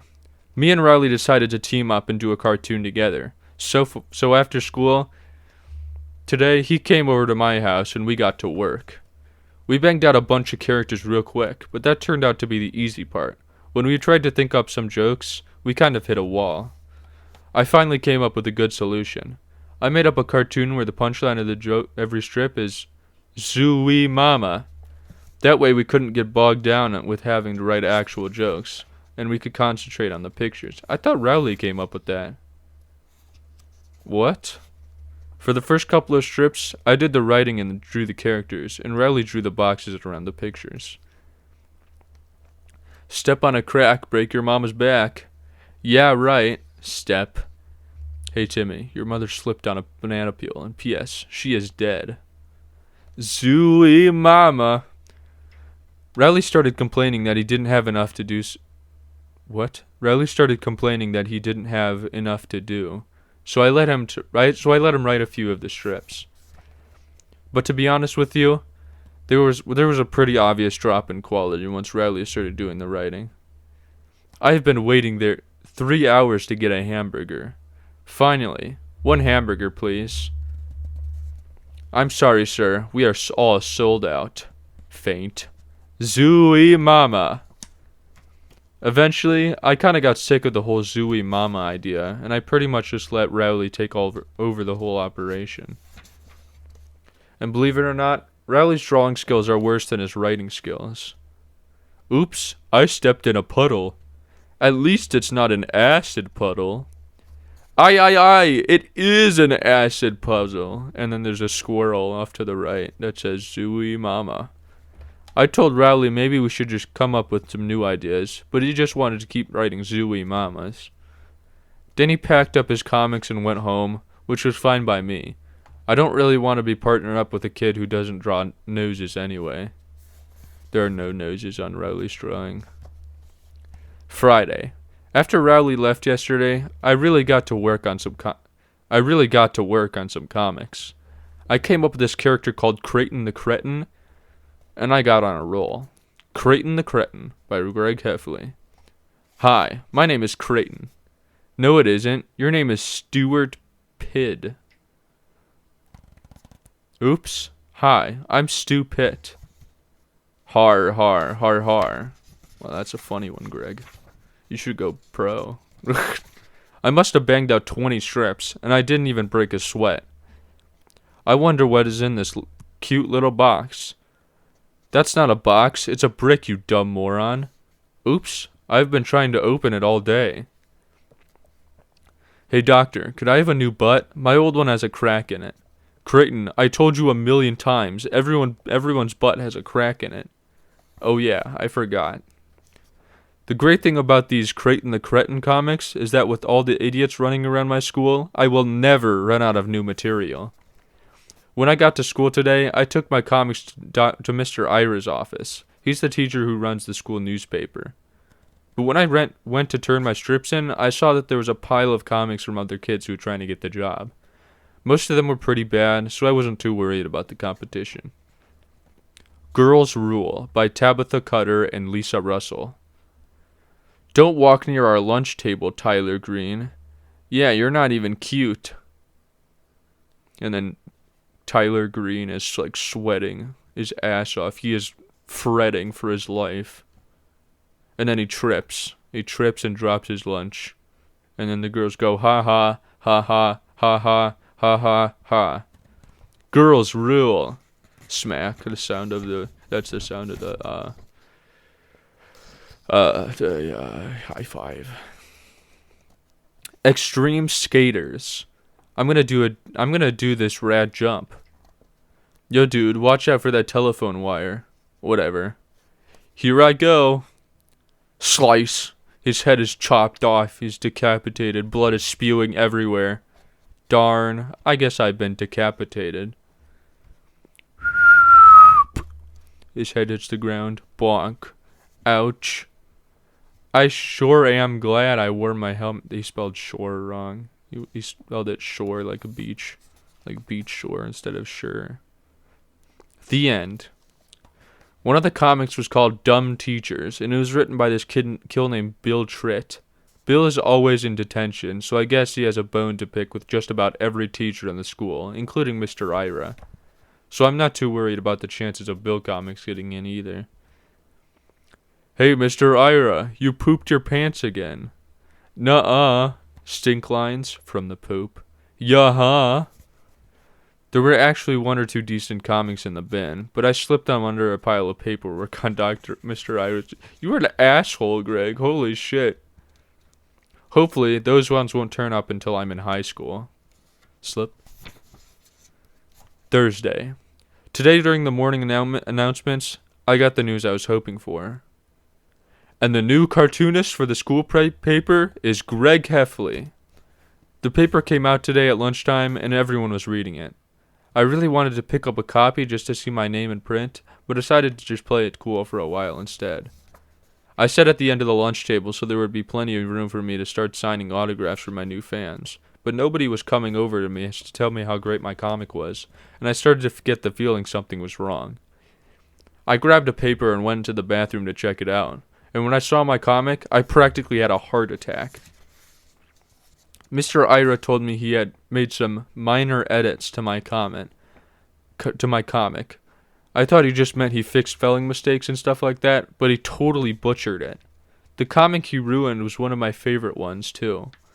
In the original, Creighton the Cretin is taking a math test, and he accidentally eats it, and the teacher yells at him for being such a moron. By the time Mr. Ira was done with it, you practically couldn't recognize the same strip. Creighton the Curious Student by Gregory Heffley. Teacher.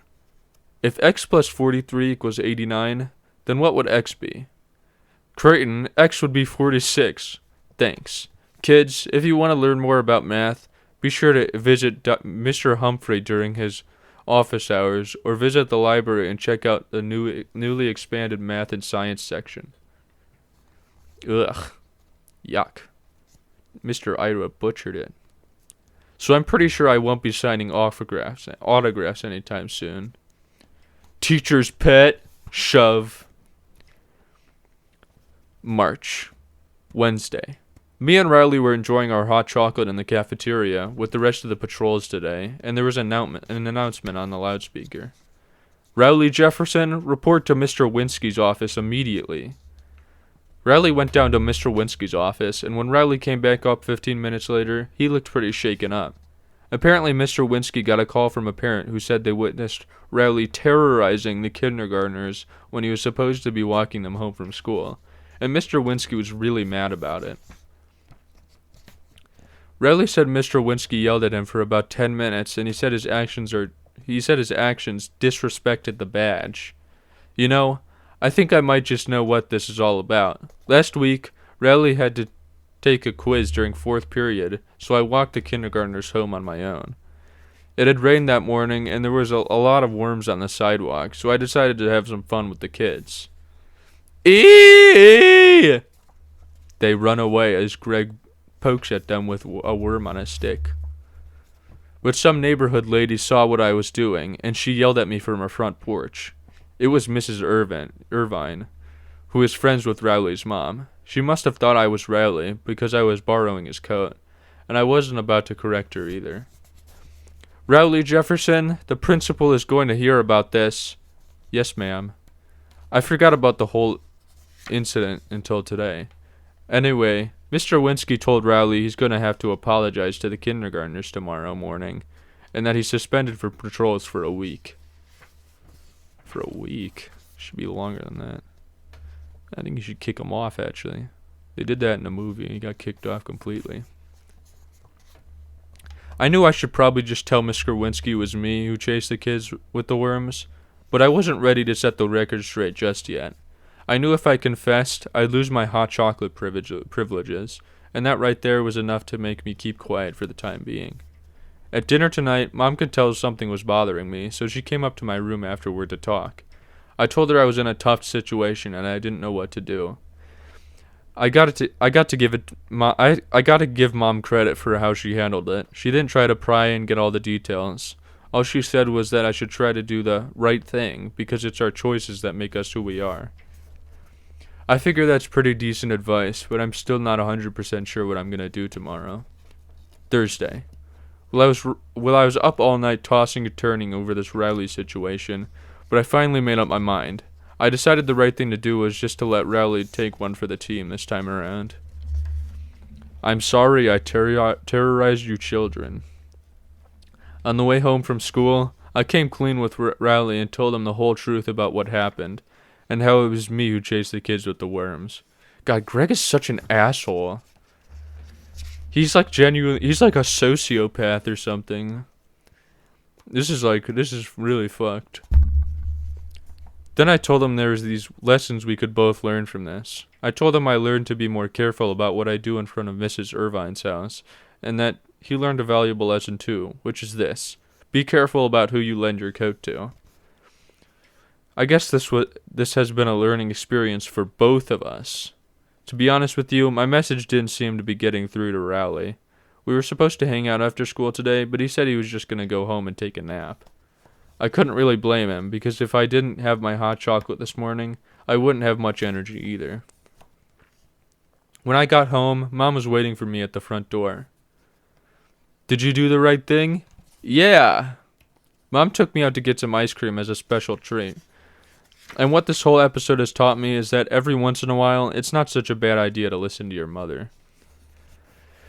Yeah, I think Greg did the right thing there. That's exactly what I would have done.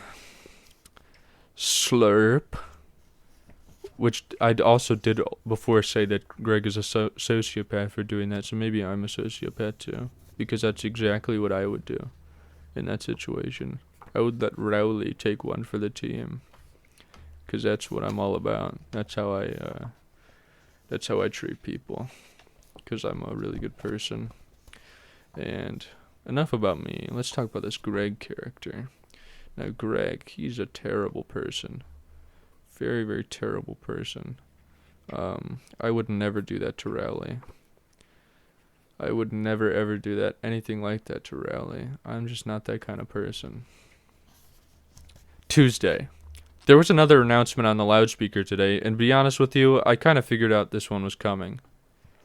Greg Heffley, please report to Mr. Winsky's office. I knew it was just a matter of times before I got busted for what happened last week. When I got to Mr. Winsky's office, he was really mad. Mr. Winsky told me that an anonymous source had informed him that I was the real culprit in the worm chasing incident. Then he told me I was relieved of my safety patrol duties, effective immediately. Well, it doesn't take a detective to figure out that the anonymous source was Rowley. I can't believe Rowley went and backstabbed me like that. While I was sitting there getting chewed out by Mr. Winsky, I was thinking, I need to remember to give my friend a lecture about loyalty. Okay, yeah. You should do that, Greg. Rowley needs to learn his lesson here.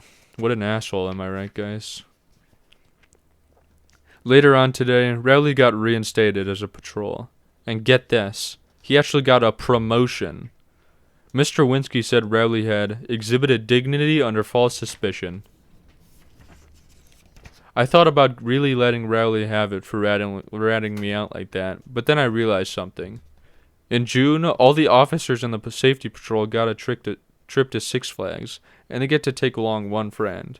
I need to make sure Rowley knows I'm his guy. Let me get this for you, Captain. Greg picks up Rowley's bag on the floor. Tuesday. Like I said before, the worst part of getting kicked off safety patrols is losing your hot chocolate privileges. Every morning, I go to the back door of the cafeteria so Rowley can hook me up. But either my friend has gone deaf or he's too busy kissing the other officer's butt to notice me at the window. Psst, psst, tap, tap, tap. That's Greg at the window. He's tapping on the window.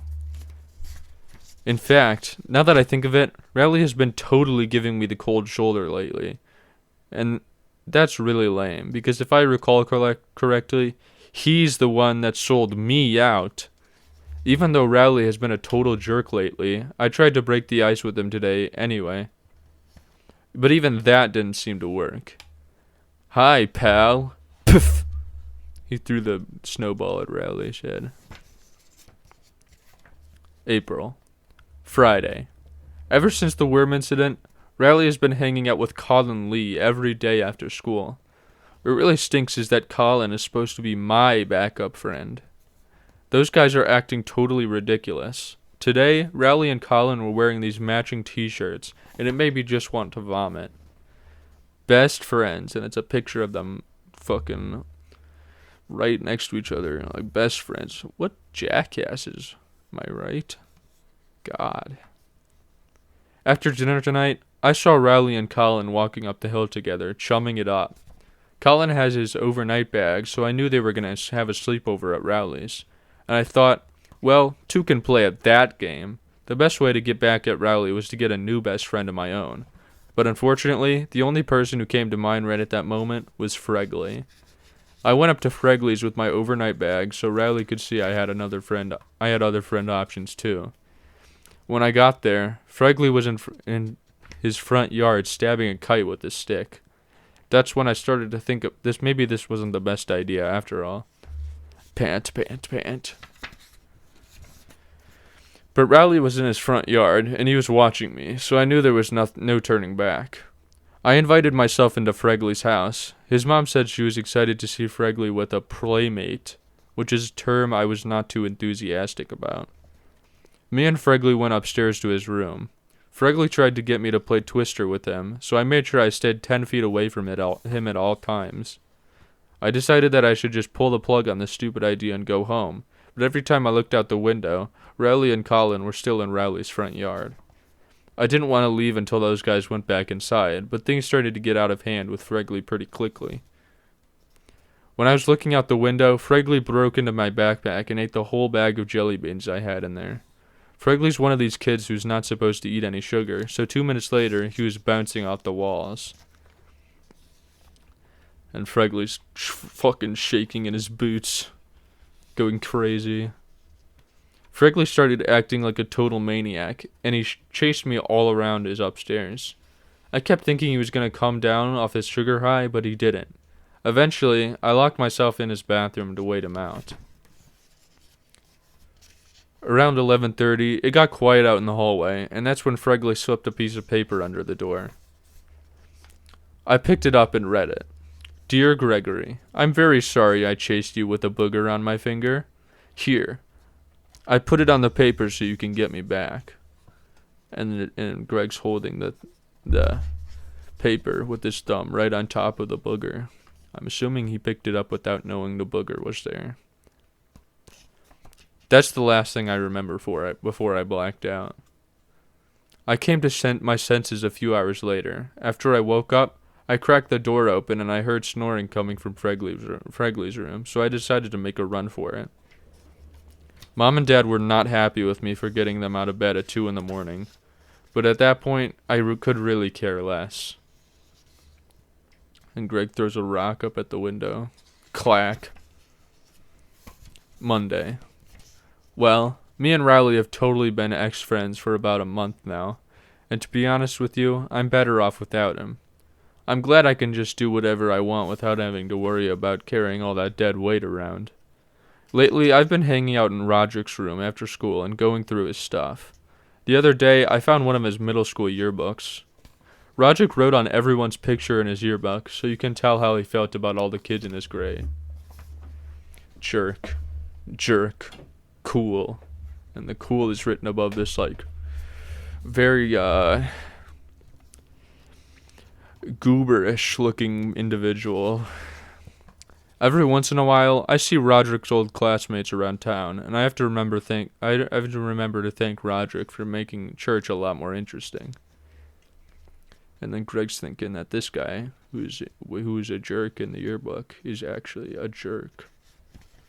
Yeah, that guy's a jerk. That guy's definitely a jerk.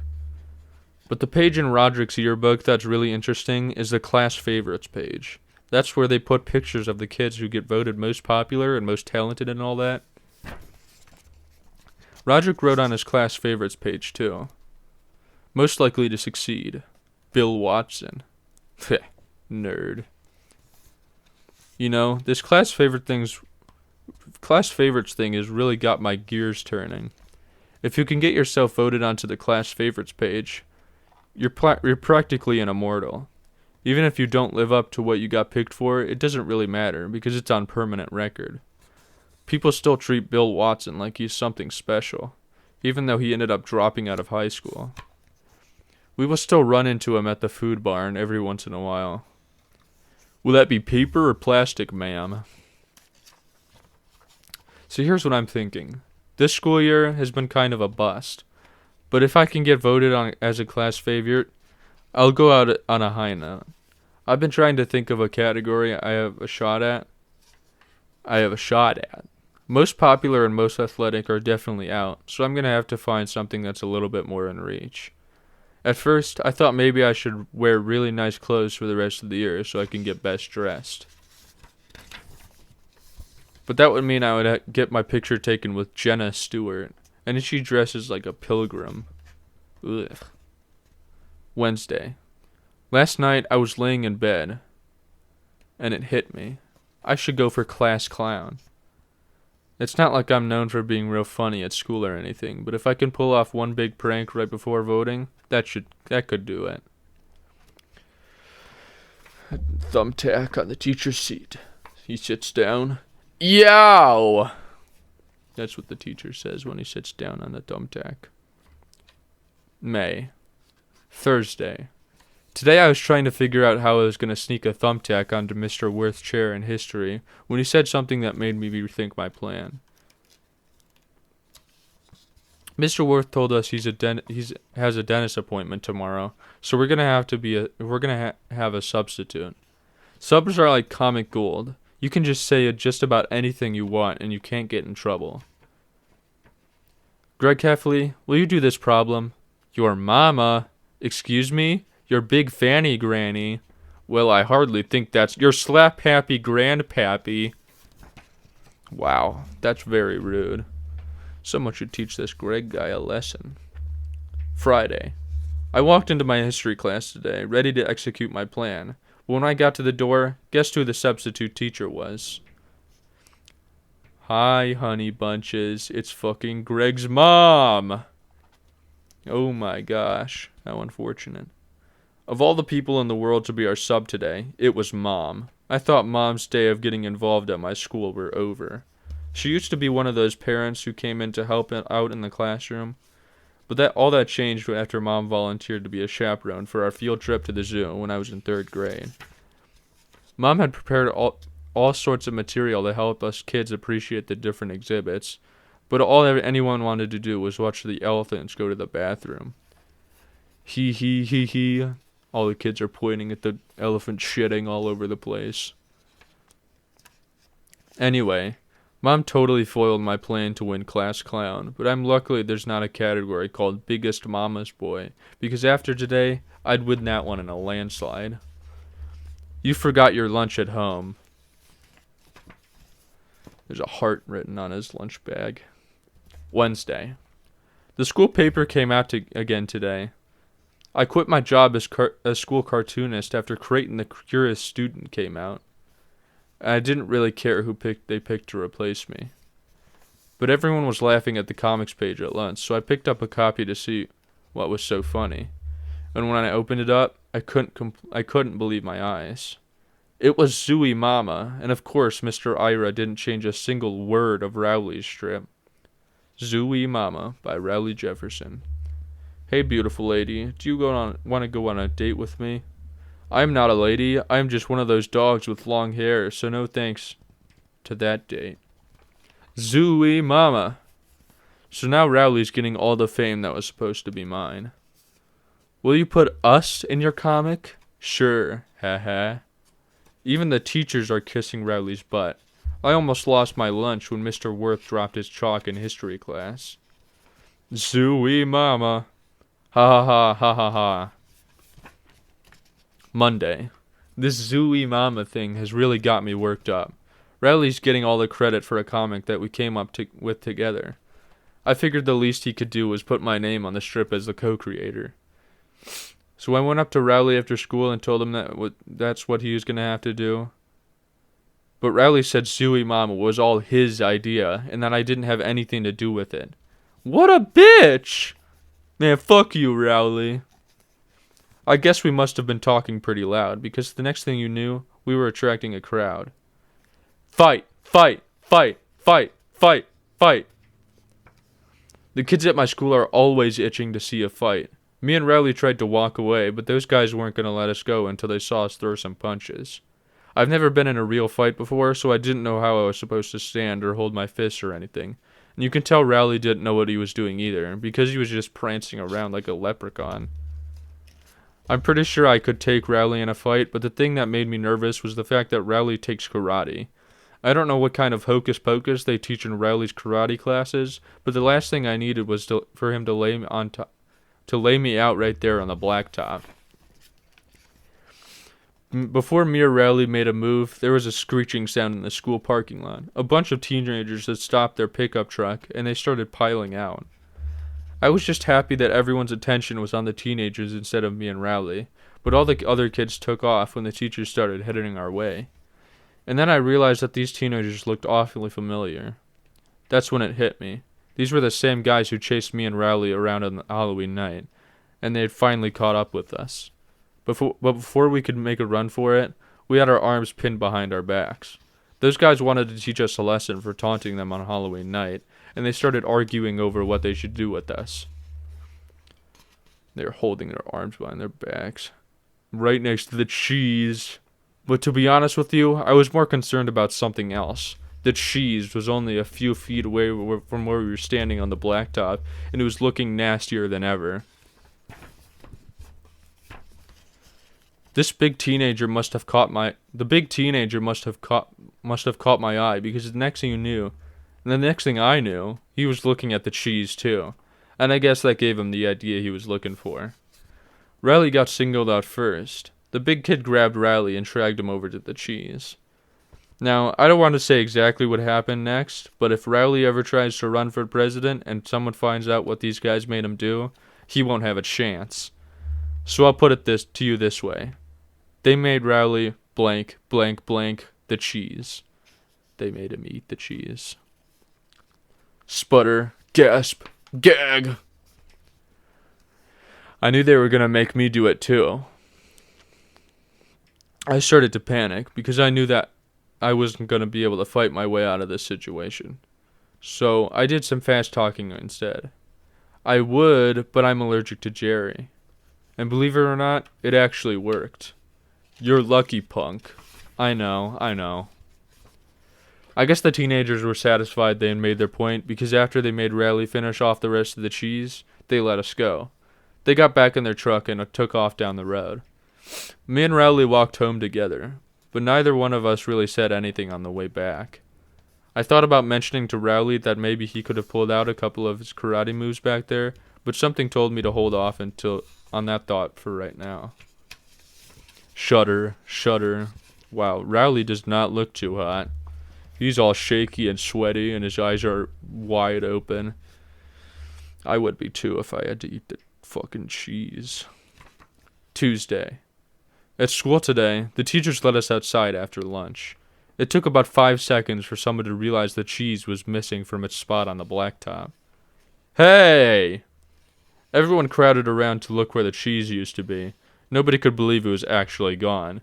People started coming up with these crazy theories about what happened to it. Someone said that maybe the cheese grew legs and walked away. Maybe it did. Or maybe Rowley fucking gobbled it down and just shoved it down his gullet.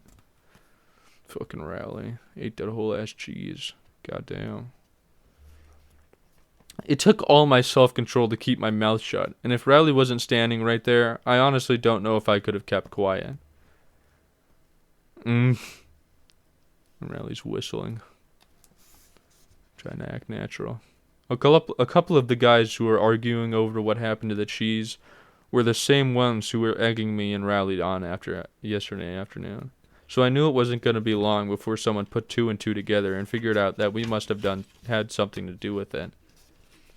Rowley was starting to panic, and I don't blame him either. If the truth ever came out about the cheese, how the cheese disappeared, Rowley would be finished. He'd have to move out of the state, and maybe even the country. That's when I decided to speak up. I told everyone that I knew what happened to the cheese. I said I was sick of it being on the blacktop, and I decided to get rid of it once and for all. For a second there, everyone just froze. I thought people were going to start thanking me for what I did, but boy was I wrong. I really wish I had worded my story a little differently, because if I threw away the cheese, guess what that meant? It meant that I have the cheese touch. Scream! Scream! Get away from him! He has the fucking cheese touch! Get away from the bitch! He has the fucking cheese touch. June. Friday. If Rowley appreciate what I did for him last week, he hasn't said it. But we started hanging out after school again, so I guess that means me and him are back to normal. And they're playing the racing game. Diaper rash ahead. Blah ha ha ha ha.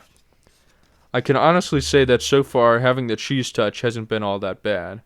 It got me out of doing the square dance unit in Fayette because no one would partner up with me. And I've had the whole lunch table to myself every day. I feel like nobody would have partnered with him even if he didn't have the cheese touch. He says he's like number 52 on the popularity list, but I feel like he's probably much lower. He probably wouldn't have to hang out with Rowley if that was the case. Today was the last day of school, and they handed out yearbooks after 8th period. I flipped to the class favorites page, and here's the picture that was waiting for me. Class clown, Rowley Jefferson. Zooey mama. All I can say is, if anyone wants a free yearbook, they can dig out one out of the trash can in the back of the cafeteria. You know, Rowley can have class clown for all I care. But if he ever gets too big for his britches, I'll just remind him that he was the guy who ate the cheese.